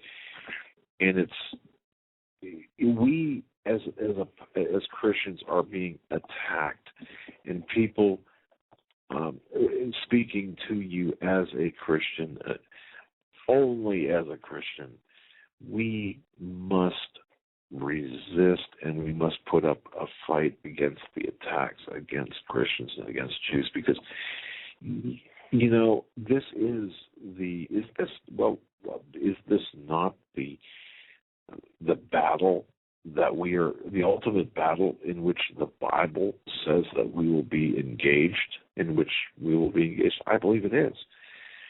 What these elected officials, and I don't care what party they are, it doesn't matter to me, because this has been a long time in coming, and this is across the aisle, and they're prostitutes for their positions. Whether they're Republicans or Democrats, they sell out. It's just a matter of their price. They sell out so they can, not to offend the people who want this birth control. And people like Rush Limbaugh and Sean Hannity and others, they point this out, but really they don't go far enough to stick up for the rights of the Christians, of the God-fearing, God-loving, and people who want to enjoy eternity in heaven. It's a political theater to them, when to us it is war reality. This is reality of war. It's nothing less than that. And we just need to understand how serious this is to me. Mm-hmm. And please, you know what, folks, if there's nothing else, we need to fight in God's honor for our principles, for our Christian faith, for the faith of our fellow brethren, for the Jews. And this also extends into the foreign policy with our treatment of Israel, and regardless if you and the people who say, well, Zionists, controlled media, Zionists controlled this and that, and the Jewish and the Palestinians, and this is a huge part of this global initiative. I know, Joe, you've got so much information on how this was really pounded out, planned, detailed, and orchestrated back years and years ago by people who are still around today. This is all part of the final huge battle the war that we're going to be fighting. And let me just say this while I'm on this part too. Benghazi, the window that shows, that exposes the global agenda. Benghazi is so important to. We need to keep the people's feet to the fire, the elected officials' feet to the fire on this. The Republicans and the conservatives, the Tea Party people have sold out on Benghazi. What Benghazi represents is the fact that we are going to be engaged in another war. How does this relate to what we were just talking about? It relates to the attack against Christians, not just in the United States, but worldwide, because Christians in Syria, 4 million, are going to die. You can take that to the bank. If Clinton and Obama are successful, 4 million Christians in Syria will die. Yeah. This is a worldwide attack. This is a global attack on Christians and on Jews. And this will also have an effect on Israel, because it's going to spill over. It already has spilled over into Israel. And our best friends in the Middle East, Israel, are going to feel the effects of this as well. And anyone whose God is the God of Abraham, Isaac, and Jacob are targets. And you know what? The DHS, as we told you yesterday, have targeted those of us who believe in that, in the one true God, as terrorists. And that's how it is. And it's going to be even worse when it goes global. That's how the apostasy is turning up all over the world. Yes. People are hating God. Yes. They're giving in to Satan and wickedness through greed and lust and temptation, not having self-control, not having the knowledge, the ability to understand what is more important. Watching your TV and stuffing your face, or helping other people, spending your time, volunteering or talking to people. Simple things. It doesn't take. Let's do the simple thing. And that's what I stated yesterday. We need to give up something we do. I mean, we all have habits, right? Some of us have bad habits. Some of us are working to get rid of the bad habits. Some of us have gotten rid of the bad habits. Yes. But there's always room for improvement. And anybody who knows will tell you that. Nobody's perfect. But you can strive for perfection, and that will never end. And as the church has been infiltrated by evil influences, as we see across the United States, you have masses or church services in any denomination where it is an hour and a half service, and all but 10 minutes is on a sermon.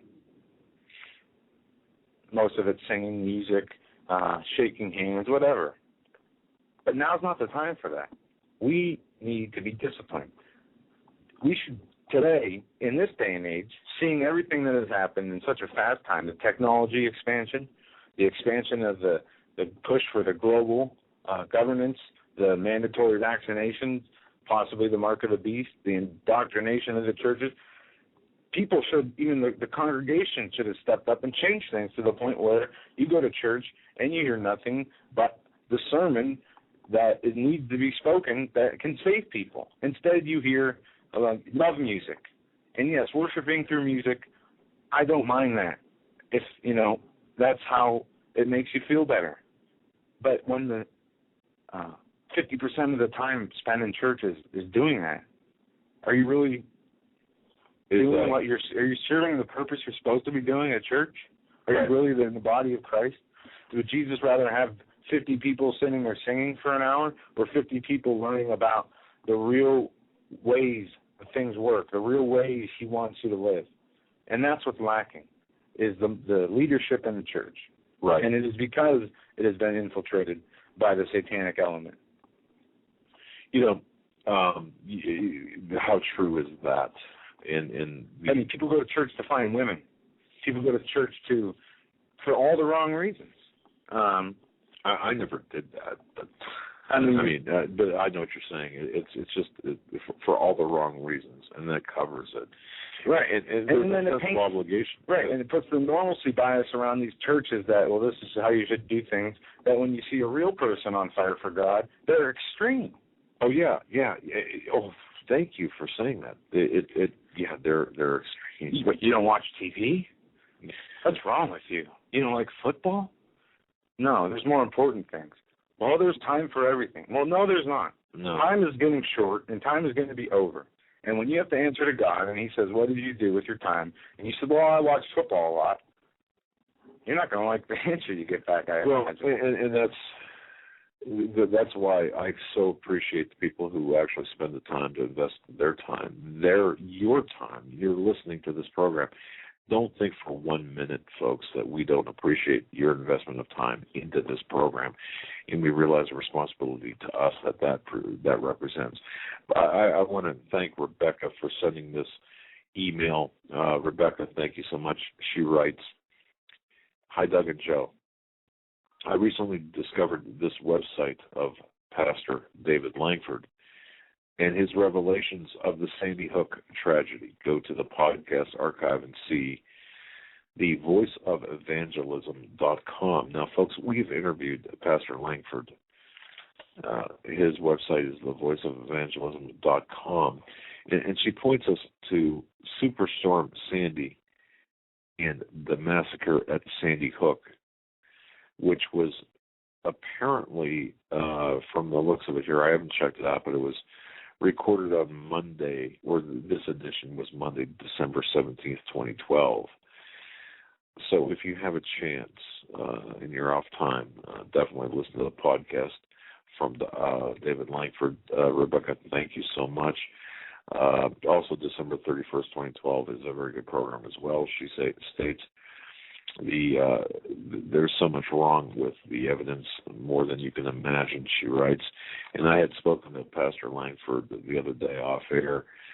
We had talked for quite some time. He was very troubled by what he saw and what he knows, because this guy, Pastor Langford, had responded to many, many, many, many incidents, including mass casualty events. And he said, look, there's just something not right with this. So, Rebecca, thank you so much for listening, and thank you certainly for that, folks, at the voiceofevangelism.com. And there's information about that. And also an email from, you know what, I'm not even sure how to pronounce your name, and if I mispronounce it, I apologize. Betty or Biet. And I'm sorry about the pronunciation. She writes, Seattle now has a gun buyback program. The comments are interesting. And I wonder just how many guns will be turned in. There is a Seattle gun buyback program. It's KOMO, KOMO news.com. That's KOMO news.com. That's a local station up there. Read the comments on that, and I want to thank you so much for that email. Joe, I felt it interesting that, and one thing too, you know what, I'm not going to get into this because this involves what we were talking about before the show about Steve's Q alert, or not Q alert, but the dreams and visions. I won't get into that email here. I've just got just a whole bunch of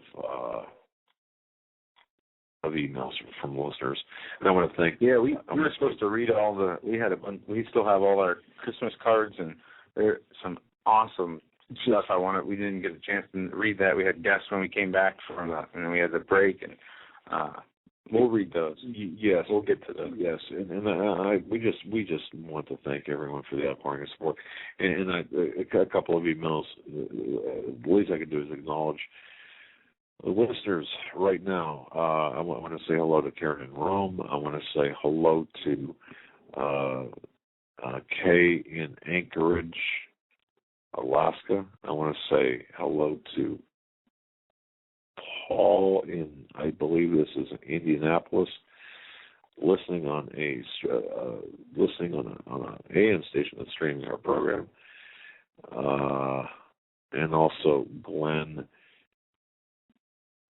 I'm trying to read what that says here. Glenn writes, love your show. Also want to let you know that I agree with you on Sandy Hook. Please don't let this die. Also, please don't stop investigating Benghazi. And that's Glenn from New Hampshire. So we got the country and even some international parts covered. And we're also right now I want to say hello to Tamar in Jerusalem. So that said, we're up against the break. Guys, give us a call, 661-244-9839. We're going to take a very short break, come back, hit one or two news headlines, and take your calls. And so get them on in while you can. We only have a few on hold. 661-244-9839 is the number. We want to hear from you on whatever it is you'd like to talk to us about on this Tuesday, January 8th, 2013. I almost said 2012. We'll be right back after these short messages. Stay with us.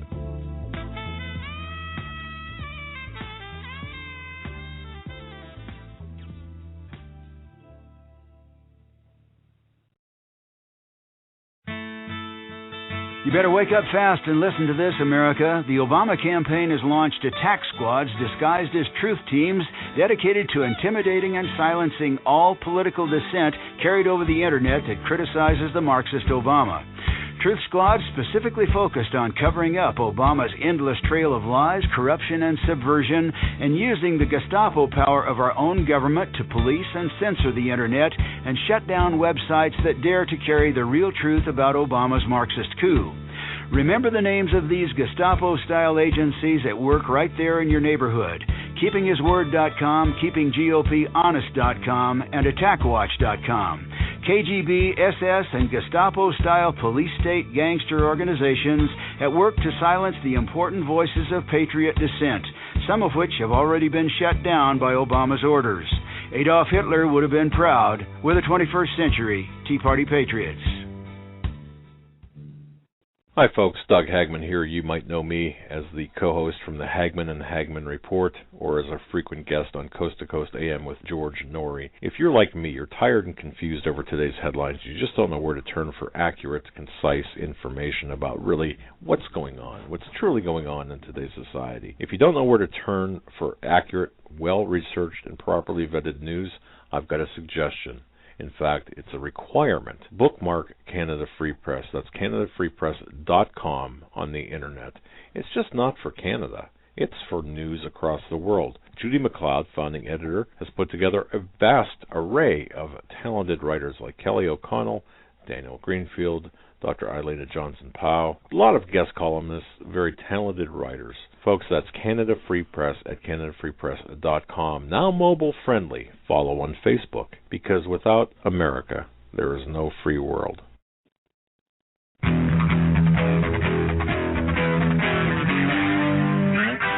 Hagmann. One guy that doesn't need a bullhorn to get your attention. You want answers! I want the truth! You can't handle the truth!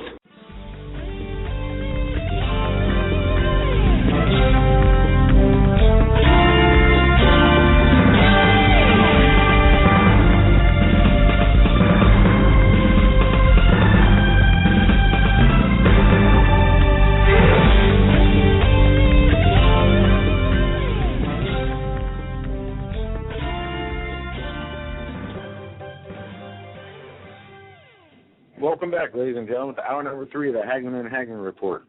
We are going to go right to your calls at 661-244-9839 after one quick headline. Illinois House approves licenses for undocumented immigrants. The Illinois House on Tuesday approved legislation allowing undocumented immigrants to obtain temporary driver's license. The bill was okayed by a vote of 65 to 46 and now heads up to Governor Pat Quinn's desk for approval. Under the plan, drivers would get 3-year licenses called temporary visitor licenses and will be required to take driver's education classes and carry car insurance. So, wait, where was this again? In Illinois. They voted to approve undocumented immigrants to obtain driver's license. So illegal aliens or illegal Right. people in this country illegally, they're counting them. But I thought you had to have identification for driver's license. I don't have a problem with helping people in need. I have a problem with neglecting your own people and helping people who may or may not be in need or may not want to do things to help themselves, and putting those people in favor of the people who are in need. Well, and this is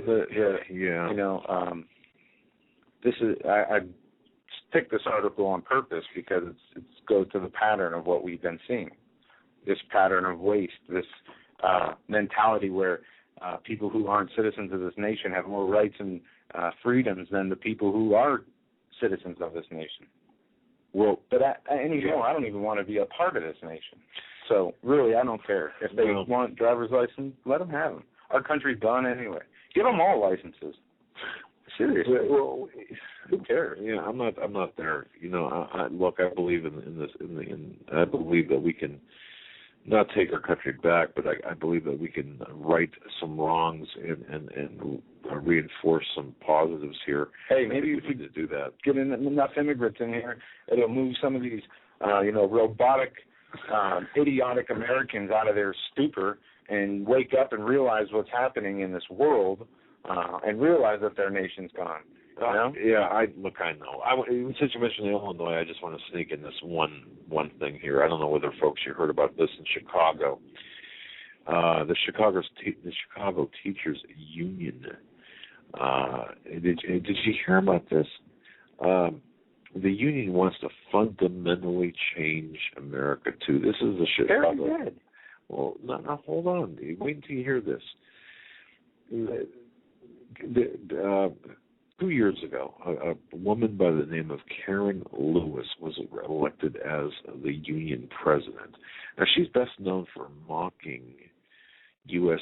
Senator of Education Ann Duncan's lisp. That's just cruel, by the way. And for taking on and defeating Chicago Mayor Rahm Emanuel in the district's first teacher strike in a generation. Anyway, here's what happened. Here's CTU, the Chicago Teachers Union, have been on a victory lap of sorts since the September strikes, with union activists seeing themselves as protectors of union power during a time of membership decline and education reform. Anyway, the heart of this story is this.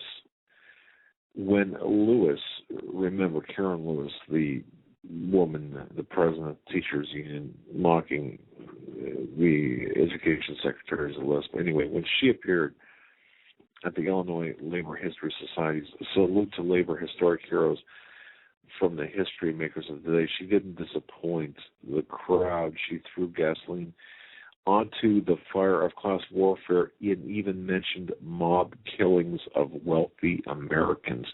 And here's her quote. "Do not think for a minute that the wealthy are ever going to allow you to legislate their riches away from them." Okay, I agree. We've got fascism here. Anyway, please understand that.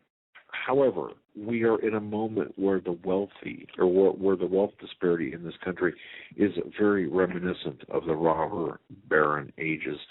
The labor unions of that time, though, were ready to kill. They were just off with their heads. They were seriously talking about that. Now, some in her audience laughed and even clapped at that remark. Imagine that. Just imagine that. There's a video floating around on YouTube of that, but can you imagine? This is who we're leaving our children to. That mentality. Wow. Okay. Let's go to the phones, as we have a lot of people on hold. And we thank you for your patience. We're going to go to area code 512 first. He's been on hold the longest. Thanks for calling. You're live on the Hagmann and Hagmann Report. Doug and Joe, good afternoon or good evening. Doug, I heard you on Rick Wiles, and it was very, very good. Oh, thank you so much. Yeah, Rick's a great guy, and had a good time doing the interview. I've enjoyed listening to him. Two things I would like to ask you about. One thing ask you about, one thing talk to you about. I've talked to my wife off and on about what I think's happening. It's just kind of been conversations here and there. But this weekend, it's my intention to have a heart-to-heart, detailed talk with her. And I was just curious if you had an outline as to how to approach this. But I don't want to get into Illuminati, all this other stuff.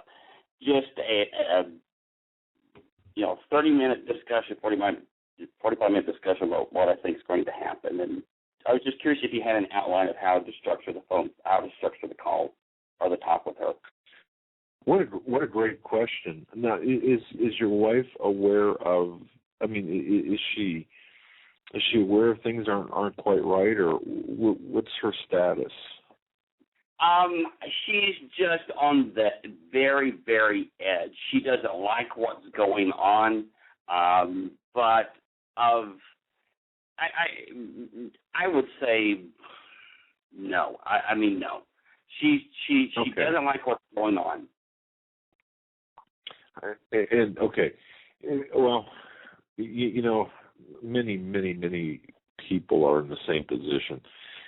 I would just say this, and I don't think you're going to accomplish, what you want to accomplish in a 30-minute discussion, but I think it's a good start. It's a way to lay the groundwork, plant the seeds. Personally, what, and I can tell you from experience, okay, just sit down over a cup of coffee and say, have you noticed that things are just kind of out of whack and things aren't. You don't have to get very specific. You really don't have. I mean, certainly, Illuminati wouldn't even enter into the conversation, but it would be something to the effect of, you know how much I care about you. I love you, and the fact that we've got a family. If you do, or whatever, we know our plans for the future. We're planning our future together, and part of our plans together for the future, we've got to be on the same page with things. And maybe the first sit down with over a cup of coffee or tea or whatever, maybe it might be just asking her what she thinks instead of telling her what you think. Maybe it might be, hey, what do you think? What do you see going on? And because people love, it's been my experience, people love to tell you what they think. And that way you can get a read on where she's at. Or if you already know that, it reinforces that. But then use that to open and say, well, geez, here's what's bothering me, and maybe you can help me with this. I see that, maybe I see I see the economy having some trouble, and we're going to be forced to be paying higher food prices here in a couple of months. And you might even cite a few stories here or there. And say, well, what do you ask her, what do you think perhaps about maybe buying some extra food, over the next couple of weeks, just to kind of hedge your bets and go that way, or stay away from the hyperbole and the stuff that's really drastic. Does that make sense to you in a way? Yeah, and I mean, I've already been buying food. She's aware of it, and she knows why. I mean, there's some parts of it. I don't want to make it out that she's completely ignorant. There's some parts of it that she is, but I've never really just had a detailed heart to heart. And I appreciate what you said, because that my concern is hitting him with too much. So I think maybe this weekend, it's kind of what do you think? Here's what concerns me, and then maybe next week or a couple weeks later, after it kind of sinks in, then we just take it a little bit further than that. So little by little in increments, and get her feelings and see where she's coming from, because it's really a hard, very difficult concept, because there's just so much, and you can only talk about it for so long. But if there are bigger decisions, which you are referring to, perhaps the purchase of metals, or or cashing out a 401k or something, whatever it might be, whatever the bigger decisions are, you can kind of gradually, work your way up to that. I certainly wouldn't open with that, but boy, if I had an outline, that would be great.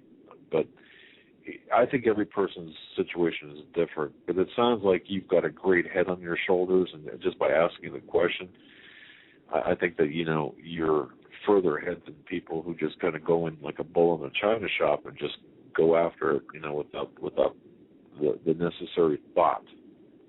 The preparation. I don't know if that helps you. No, it does. It really does, and it just pretty much confirms and it reinforces what I was thinking. But I mean, I would have gotten into a bit more than what I needed to. So no, trust me, I appreciate it.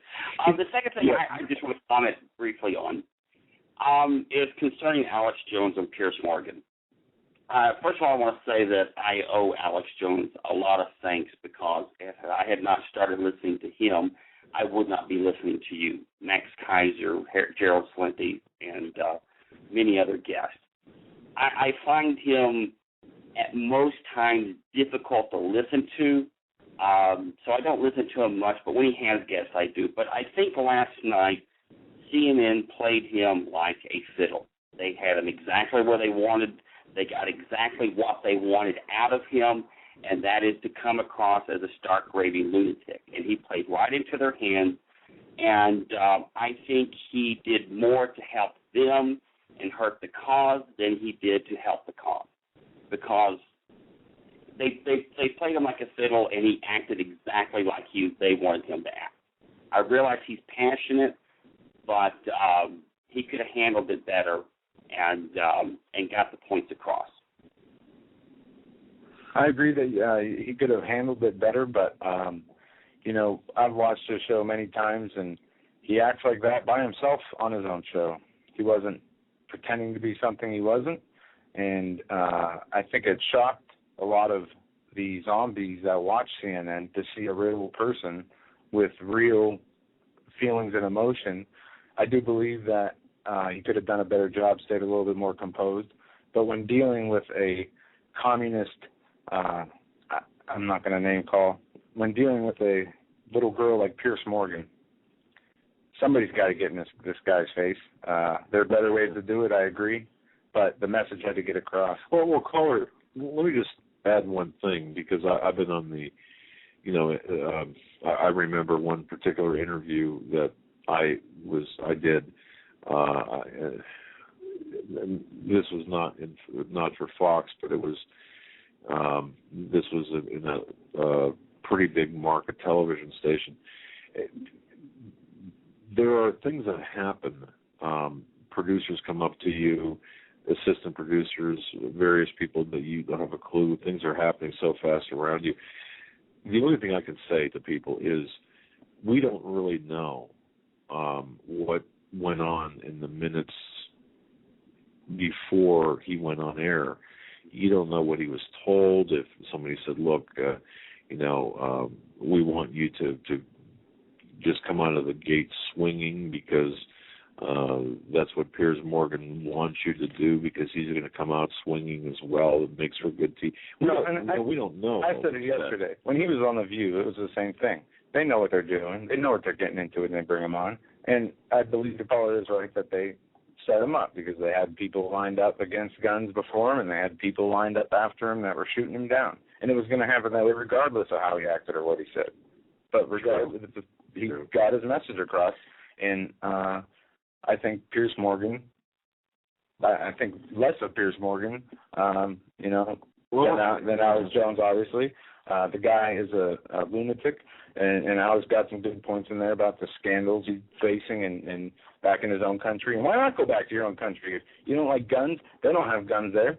Get out of here. Yeah, but the caller, I think you made a good point, because I've heard this multiple times today where but it makes us look crazy. Well, that's what people say. Yeah, well, there's probably about a year's worth of sound bites that can be taken from what happened last night to be used against the cause. And I think, caller, you're very observant and astute to say that, or to point that out. I don't know. It's crazy. Everything's upside down and backwards. I don't know. Yeah. But no. Thank you very much. Anytime. God bless you, my friend. Good luck, by the way. Take care. Thanks a lot. Thanks for the call. Yeah, God bless anyone who is trying, who's doing their best and trying to, even with passion, even with unbridled and passion, to change things. Far be it from me at this point to say anything. Having been a guest on the show, I know he's the person standing up for the constitutional right to protect yourself, while you have the rest of the network and the people brought on trying to take those rights away. But can you see the irony, though? And folks, I just want to point the irony out. I don't, regardless of what was said, how it was said, regardless of who was there, you've got a British national. We fought a war of independence. A weaselly British national who is it doesn't matter. But no, it does matter, because he's not just some upstanding British citizen who came over here to be a news anchor. He got kicked out of his own country pretty much because he's a fraud.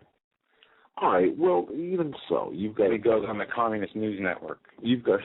Well, man, you've got a British national that is over here lecturing us.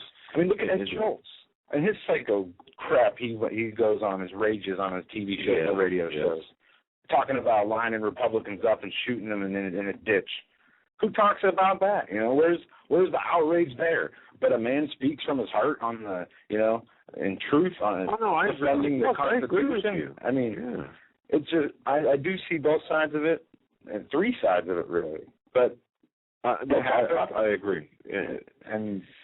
If we talked about if we were going to talk about this tonight, because we don't want it to dominate the show. No, but we should get into it, and I'm sure we'll talk about it a little bit tomorrow once we get more reaction. But it's. Let me just. The only thing I can say is this: it's almost like being involved in a mass shooting event or an active shooting event. It's easy to sit here, without the cameras rolling, without the lights and the however many people watch and all this stuff. To Monday morning quarterback. Believe me, it's different in real life. It's different behind or in front of the cameras. Speaking from my limited experience, there's just a lot of difference there. Things happen that it's almost like somebody sits you in a chair and spins you before the interview.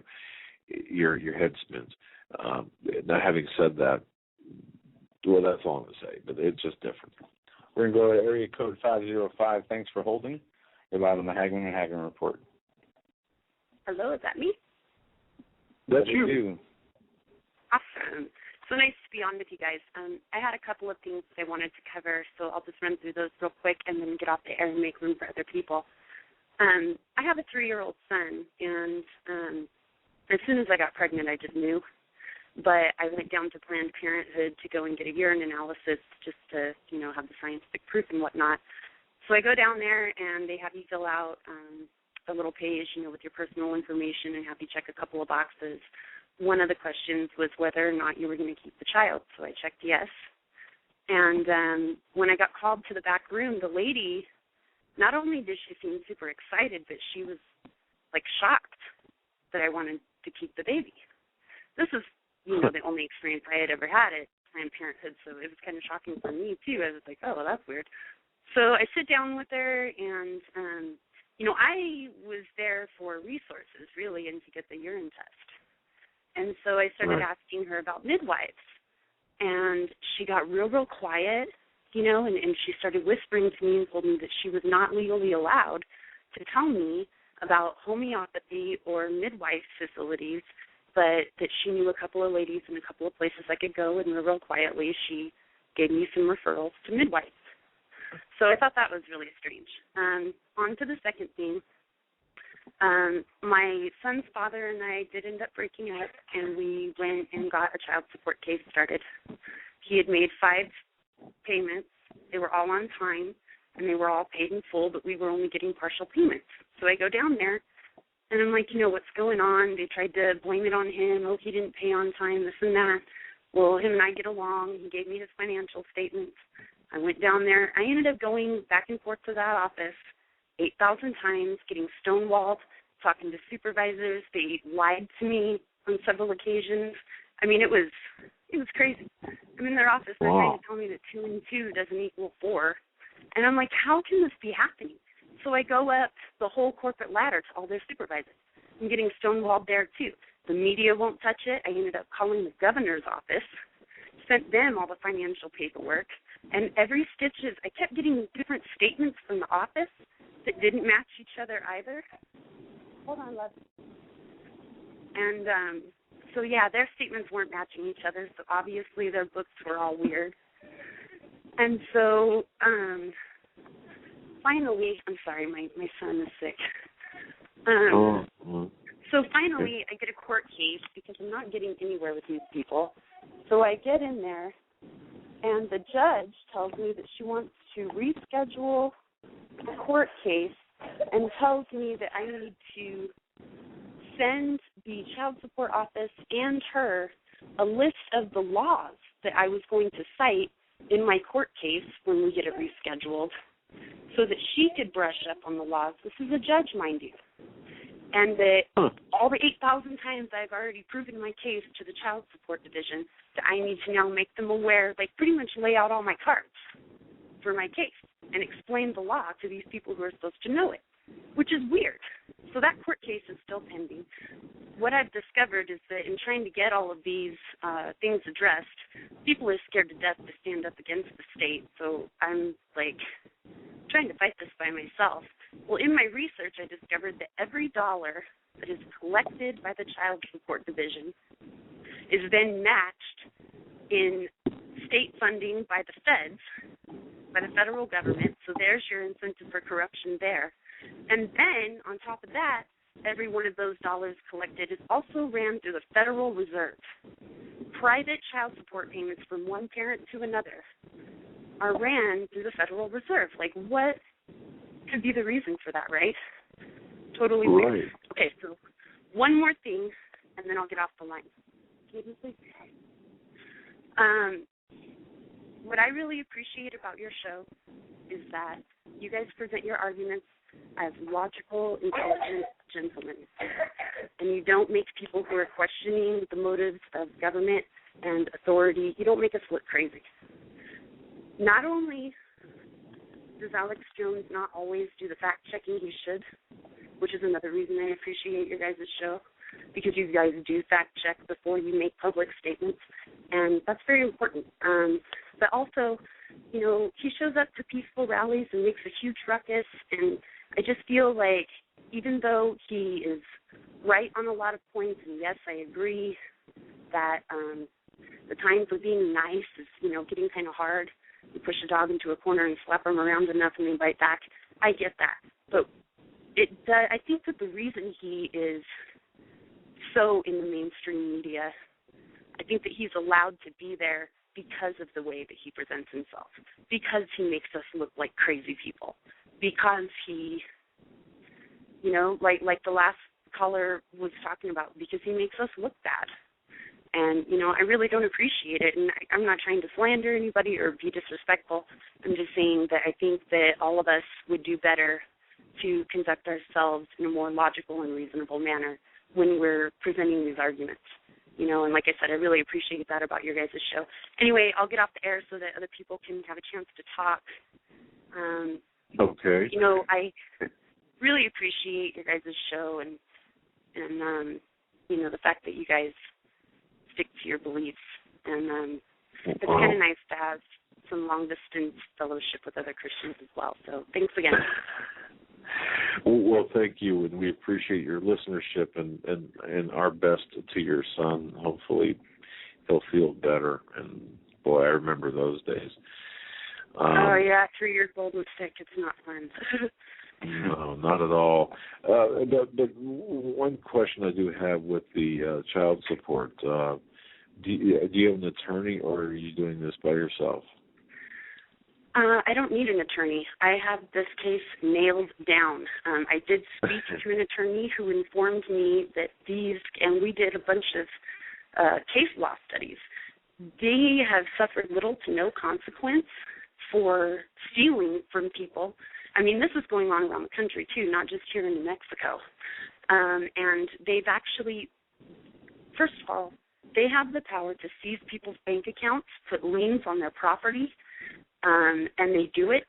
And in a lot of these cases, there was a case, this other guy, he lives here in New Mexico, has a child here, and then he has a child in Arizona that he pays child support for.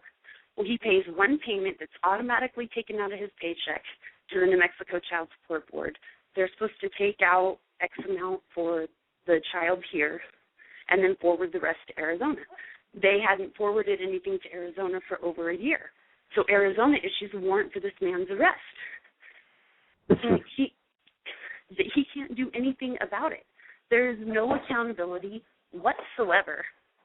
These people, even whenever people win their court cases, they never get their money back. I mean, it's absolutely astounding. And like I said, I went up to all their supervisors. I've been stonewalled several times. The media won't touch it. The governor's office, obviously. I couldn't figure out why the governor's office wouldn't help me until I started doing research and found out that so much government funding comes from those collections, you know. And that's why they're, you know, keeping shady books and stuff, too, because the more they report, whether or not it's true that they collected that amount, if they report that they did, that's how much money they're going to get in government funding. So, and really, essentially, that comes down to the fact that they're stealing from little kids. And, you know, there's a lot of parents that aren't taking responsibility and paying their child support. My son's dad is. And for them to take advantage of him and me, and to be able to have the power to destroy a person's life, it's of the utmost importance to keep clean books. And theirs are a mess. You can't even read them. And they're out and out liars, and they've been busted in it before. I have tape-recorded conversations of them lying to me. I mean, it's just totally ridiculous. I couldn't figure out how they could possibly be getting away with it. And it's because there's so many other agencies making money off of it. Well, perhaps, you know, at some point, you know, and this is something to think about. You know, maybe you might be able to assist others in your position, and I know that there are many, many others based on your experiences. I would say that perhaps you could, you know, keep good documents as to what's going on, and then. Perhaps at some point in time, you know, you might be in a position to help others get through this minefield that you're experiencing. I, in doing all the research to fight my own case, I downloaded and printed out all of the laws pertaining federally and to our state of New Mexico in regards to child support cases. Mine was very straightforward, but there are other cases that are infinitely more complicated that I downloaded the entire law for every single case that could ever be applied. So I do have that material, and so I started talking to people. I made a flyer, and I started talking to people and started talking to a lot of people off record about the issues that they were having. Now, not only are a lot of these people on other forms of assistance, such as food stamps and whatnot, so they don't want to question the state because they're dependent on the state. Obviously, that is their approach. But also, you know, my son's father and I get along. He gave me his financial records and things. Not everybody is in contact with the other parent. You know, so when they start telling you, oh, it's the other parent's fault, they're not paying or they're not doing this, they just have to accept that. I didn't. You know, I was able to get a hold of financial records and whatnot and you know, get a hold of the materials that I needed. But, I mean, they wouldn't let me bring my accountant in there. They wouldn't let me bring my mother in that office. No witnesses whatsoever. They told me I wasn't allowed to record the conversations, but I did anyway because I was sick of being lied to. Yet they send in 3 of their cronies to come in and double talk you, team up on you, tell you things like, oh, well, clearly we're just not making any progress with you, and things like that, treating me like I'm stupid. Another thing was one of their accountants told me, oh, well, all we have to do to fix this is go into the computer and change the date of when the check cleared. And I'm like, dude, that's fraud. That's fraud. Did you just say that to me? You know, I mean, it's totally ridiculous. Well, and what kills me is it's a well-documented, well-known problem. And like I said, it's not just here in New Mexico. This is going on throughout the state, and there are some cases where they start using child protective services against people and trying to take their children away. I mean, this stuff gets ugly. I ran across some really gnarly, weird things in my research and the stuff that happens to people. So I've documented my case very well in the paperwork, and like I said, I have a pending court date, so I am putting all of that documentation into 3 or 4 separate hands so that if I do end up facing any harassment or they start trying to mess with my son or something, that I have some sort of recourse. You know, that somebody knows something about what's going on other than me being out there by myself, because everybody's afraid to go up against the state, or they don't have access to the information like the other financial records or whatever.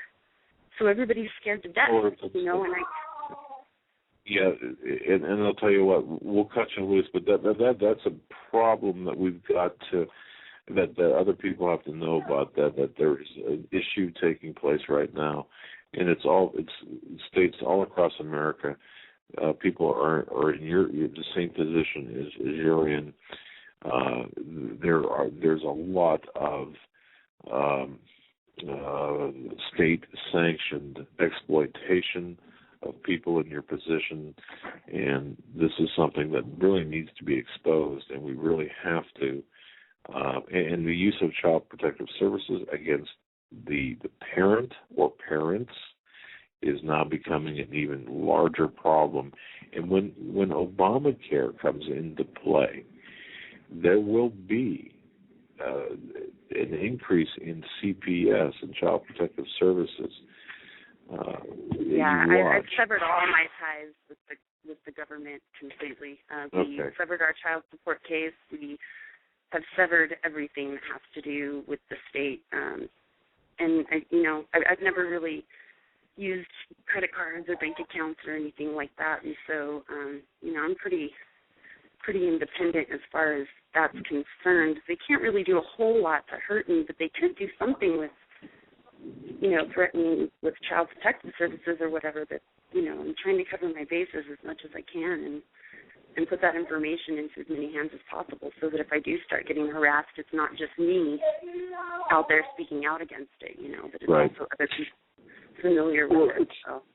It sounds like you've got your bases covered, and I want to thank you and certainly give your son a big hug and do take care of him. I want to thank you for listening. Thank you for the call. We'll keep you in our prayers, and God bless you. Thank you for listening, and thanks for imparting the information to our listeners about what you're going through. It's a nightmare. Well, thanks for listening to my rant. I really appreciate it. My heart goes out to anybody else in this situation, and God bless. And thanks for fighting the good fight, you guys. All right, you have a good night. You as well. Bye. Bye. All right, we're going to move right along. Area code 912. You're live on the Hagmann Report. Hey, Doug and Joe, it's Daniel. Hey, Daniel. It's good to talk to you. Hey, actually, I wanted to go back to what y'all were talking about as far as the Connecticut shooting and the Aurora shooting as well as the VTech shooting. All of them had, they were under some type of psychological drug. And what I was thinking about was, I believe one of your guests had said something about this previously, but they were talking about how the word in the Bible for sorcery is pharmakia, which we get pharmacy and pharmaceuticals and things of that sort, as well as, the symbol having the snake wrap around the staff and things of that have to do with the Kundalini spirit, and, it has a lot of occulted evil, codes within it. But I believe that those ones that actually, was taking those drugs was able to be inflicted or maybe oppressed by these demonic entities. I don't know if you ever heard of Russ Bizdar. He specializes in SRA, satanic ritual abuse, and DID, dissociative identity disorder. And he explains how they actually a few weeks ago.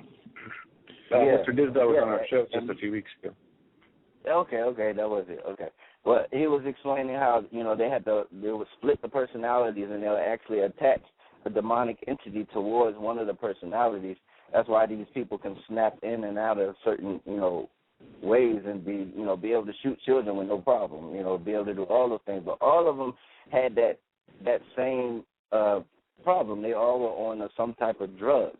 Now, I believe, not just looking at it from a physical aspect, but from a spiritual aspect, all of these things were demonic. They were evil. They were, death, killing, and all the other things. But I believe they were all, tied in together, especially like you were talking about the Aurora shooting and then the Batman movie.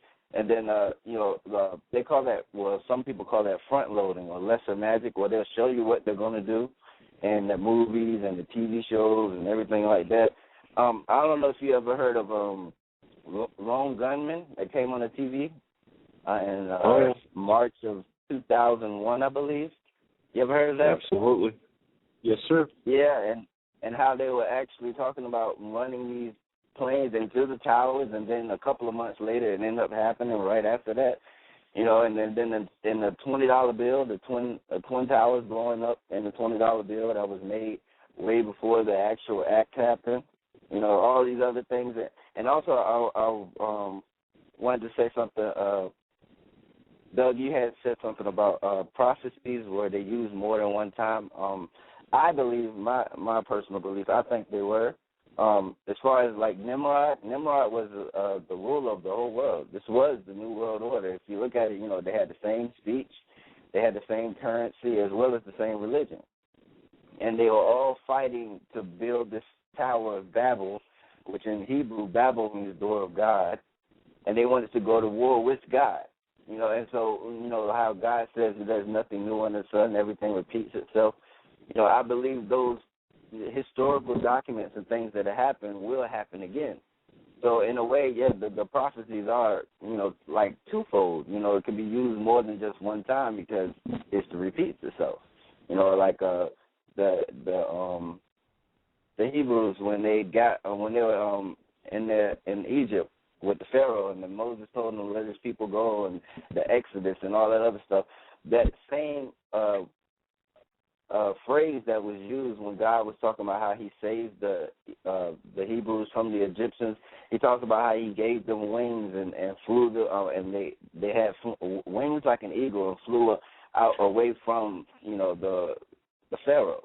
Now we have in the Revelation, it talks about, once again, the church having these wings and then fleeing into the wilderness. Once again, we see the same dilemma or the same characteristics just in a different time. So it's like we can actually, look at the Bible and see what's going to happen because of what has already happened. And the New World Order and, all the different religions, once you go into theology, you find out that caller, there is nothing new under the sun, according to the Bible. There is nothing new under the sun. Yeah, and boy, you said a mouthful. You covered a lot of ground, my friend.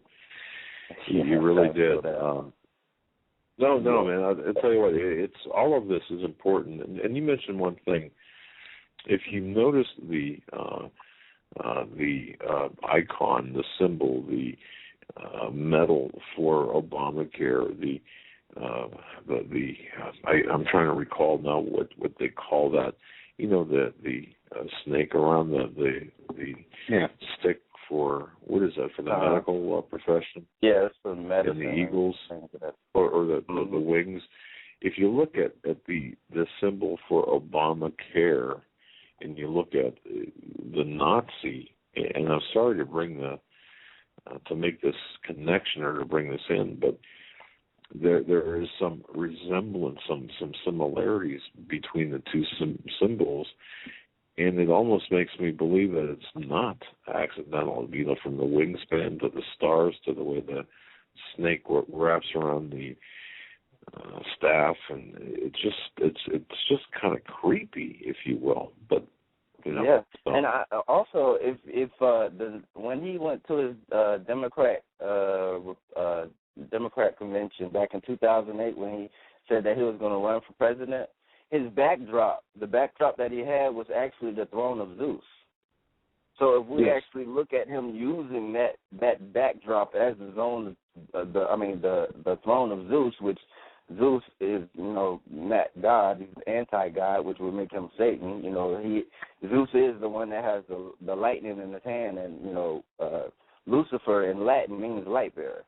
So right there we see Zeus holding light bearer, being that person, that deity, the all-knowing God or whatever, which is pretty much Satan. But you see him have the same exact backdrop, right there in your face, and he's on the throne of Zeus, saying that he's going to be the president and this, that, and the other. And there's so many different little backdrops where he makes himself seem he's so much more elevated than everyone else. I get a lot of slack for this because my family, they were like, oh, it's a black man and this, that, and the other. And I was in that whole era for a second. But then when you start looking at all the stuff he did, all the stuff he's doing, the way that he carries himself, he's not for anybody, regardless black, yellow, green, or yellow. It doesn't matter what it is.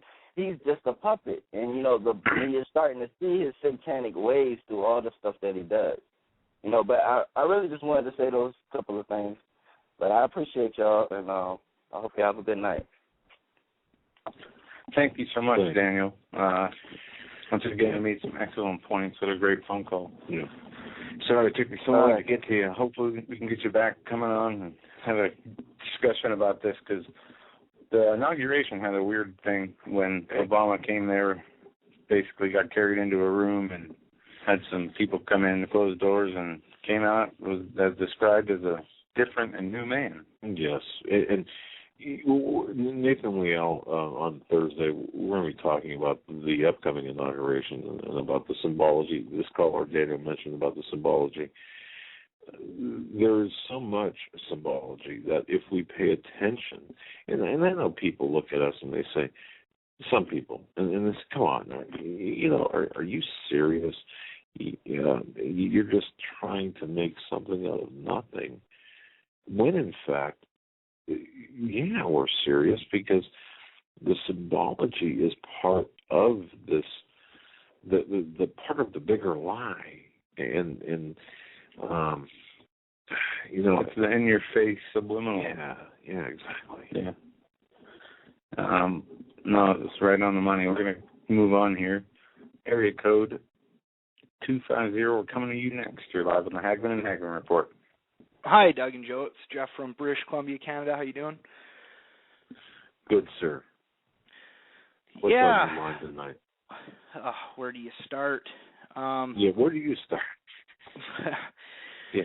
Well, I mean, you're an investigator, Doug and Joe, and I tend to think that when you investigate, you sometimes find a lot of coincidences and put them together. It starts to lead you down a path. And when I look at these shootings, I keep seeing young adults, young males, young kids, a trend going on here. This whole gun rage, I mean, if people were going around, shooting up politicians, shooting up everything else, then we really have to look at things. But it's always kids, it's always young adults, people that live with their mom. I really believe it is programming. It's they want to strike fear in the hearts of the women of the home. They've always used the women of the home to divide the family, and that's just another way to get the guns, is to fear the women. You know, what's more scary than your child taking a weapon, killing kids, and killing you? You know, women see this, and they're scared, and they want their guns to go out of their home. They don't know any better. They don't, you know, this is the trend they're playing. They always play these trends of fear, and that's all it is. And right now, we need women to stand up and say, no, keep the guns. You know, stand up to it. Stand up any way you can. I mean, I live in a place that's heavily Illuminati controlled for a long time through Masonry and Catholic Church, and wow, it gets pretty rough, guys. The medical systems, the government, corporate control, the facts, you know, even in BC here, we can't sue when the government does something wrong. There's no accountability. In the end of the day, you know, it's tough for everybody. But this isn't going to go away. This just really isn't going to go away. No, it's really only going to get worse, and I think we have to be vigilant. Obviously we have to be vigilant, but we are entering into a time period that, unlike any other, although, as I mentioned earlier, you know, there's nothing new under the sun. History does repeat itself, but yet we as a collective society in this country have never seen what we're seeing today play out. And, you know, it takes such utmost discernment, spiritual and intellectual discernment right now, because, boy, it would be so easy to go down the wrong path, and so easy to be tricked, and so easy to be deceived, and so easy to be, you know, we have to be careful, and we have to have that spiritual, biblical, godly discernment for the truth. And it's, I don't know, to me that's so important. And even take what we say, take it to prayer, and take it to your own research. Do what you think, you know, follow it through, because there's just so much going on.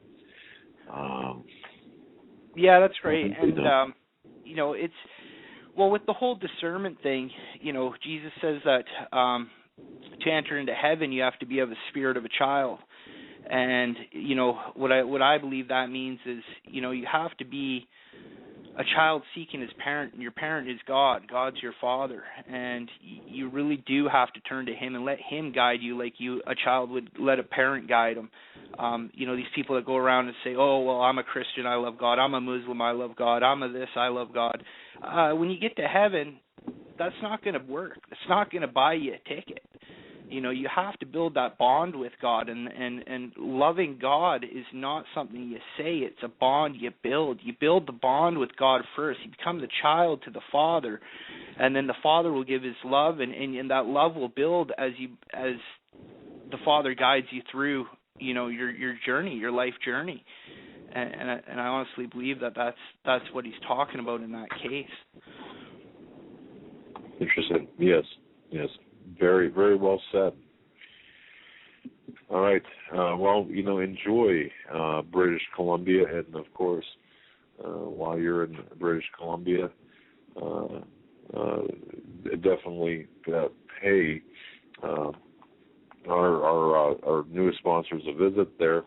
And I don't know how close British Columbia is a huge province. It's one of the bigger provinces, is it not?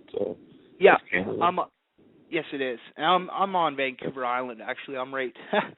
I'm just south of Campbell River, where your sponsor's at. Oh, okay. Yeah. Gremlin Firearms in British Columbia. You know, pay them a visit and stop and say hello if you ever get around in that vicinity.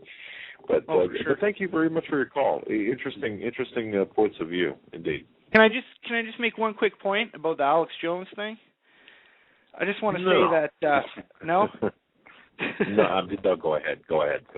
Okay, I just want to say, you know, it's the first time I've ever seen in my lifetime somebody actually get on mainstream TV and bash their biggest sponsors right in their face. And hats off to that man for doing that. And anybody that says he's in bed with Piers Morgan on this, good luck with that one. And for people. Sorry, I didn't mean to interrupt you. I just wanted to add to your comment. I saw more foreigners, people from the UK, from Australia, supporting what he was saying and saying how stupid the Americans are for calling them names and saying he's crazy. And actually, just to let you guys know, I received a tweet here from a friend, and this is from the real Alex Jones on Twitter. H.G. Basinger calls for Alex Jones' death on Piers Morgan, and Piers Morgan agrees. Wow. Yeah. See, so much for the protection of free speech. Good. Yeah. Oh, insane. and people say that he's hurting the cause because he gets the way he does, but you got to realize this is a man that, he sees the end game in everything that he says. Every time he opens his mouth, he sees the end game, and he's been doing this for a long time, from what I understand. And you try getting up there in front of millions of people on a mainstream in the heart of the lion, and try to keep your calm when they try to tow you down a road of deception. It's not going to happen, people. And for the people that just turn off the TV and say, oh, well, he's just a crazy guy, he's just a madman, well, those people, you're not going to wake up. God needs to wake those people up. So forget about it. Forget about those, few million that won't wake up. If they're not going to wake up, they're not going to wake up. At least Alex is giving a lot of the rest of us hope that, somebody is out there calling a spade a spade. Yeah, and you're right. I mean, believe me, sitting in the hot seat is much different than sitting in the Monday morning quarterback chair. And I think that, wow, it's, it is something that he got a lot of. I was amazed. Somebody had presented a list of ticked off a list of what he had snuck in or really didn't sneak in, but pushed into the conversation. He covered a lot of ground, I'll tell you, regardless of how the message was wrapped. The message, there were a lot of things that he touched upon, but that said, you're going to have detractors. Like we have detractors, we've got supporters. But the way I look at it too, right now, how would the founding fathers, or how would the founding fathers react to the tyranny which we're exposed to right now? I'm sure. And back in the 1700s, people think it was all very respectful and not very, stand-up-ish. And there were some raucous events with our founding fathers. So it would, it's not anything new, to be sure. But good points, very good points, caller. Thanks for your call. We're going to move on as we toward the end of the show. Thank you. God bless you, man. God bless you. We're still having some sound issues. I can tell you this. My ears are bleeding from the... because you get your volume jacked up all the way. We got about 2 minutes left. Jason wants to sneak in a quick word. Jason, hold for an hour. Real quick. You got about a minute. Yeah, you can close us out, buddy. Okay, God bless you guys. Thanks for taking my call. You hear me okay? Yep. Oh, sure. Okay, perfect. I just want to say this quick. In fact, we can hear your thoughts. Okay, gotcha, brother. I just want to... Your previous callers tonight that were talking about Alex and Piers were dead on. The way he presented himself, he made himself look schizophrenic. And this is very bad for us guys because I got InfoWars stickers all over the back of my car. And now people are going to view our views as crazy because of the way he presented it. He woke me up. I love him with all my heart. But the way this was done was not good, guys. So I just want to I love Alex. I'm going to continue supporting him. But I'm going to do it a little bit more cautiously now because what happened last night, if you watch that program start to finish, it looks like a psyop to set up the Civil War. the way it was presented.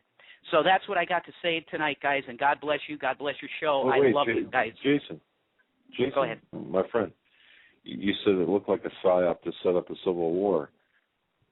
Couldn't it have been? Well, that's what Doug, I'm telling you right now, brother, I love Alex Jones with all my heart. If it wasn't for that man, I would have never woke up. I probably would have voted for Obama. So I love him. No, he woke me up, but what I'm saying though is, is it possible that Alex Jones walked in there and was kind of blindsided, and they set that up, and the end result was, okay. That's what I pray the case is, Doug, and that Alex wasn't a psyop from the beginning himself, because a lot of people claim that, and I've defended him with all my heart, but it's just chilling to see that. If you rewatch that program, it really feels like a government psyop to set things up. So. Well, Jason, God bless you, my friend. We're up against the close of the show. I want to thank everyone for listening. Thank you very much for putting up with us for 3 hours. We hope that you got something from tonight's program. And we'll have more on Jones and what our breakdown is on that tomorrow. I do want to say some things on that we didn't get to today. But thank you, everybody, for joining us. Thanks for your calls. We love each and every one of you. We'll see you here tomorrow. And then we have guests for the rest of the week, including Sunday. Good night.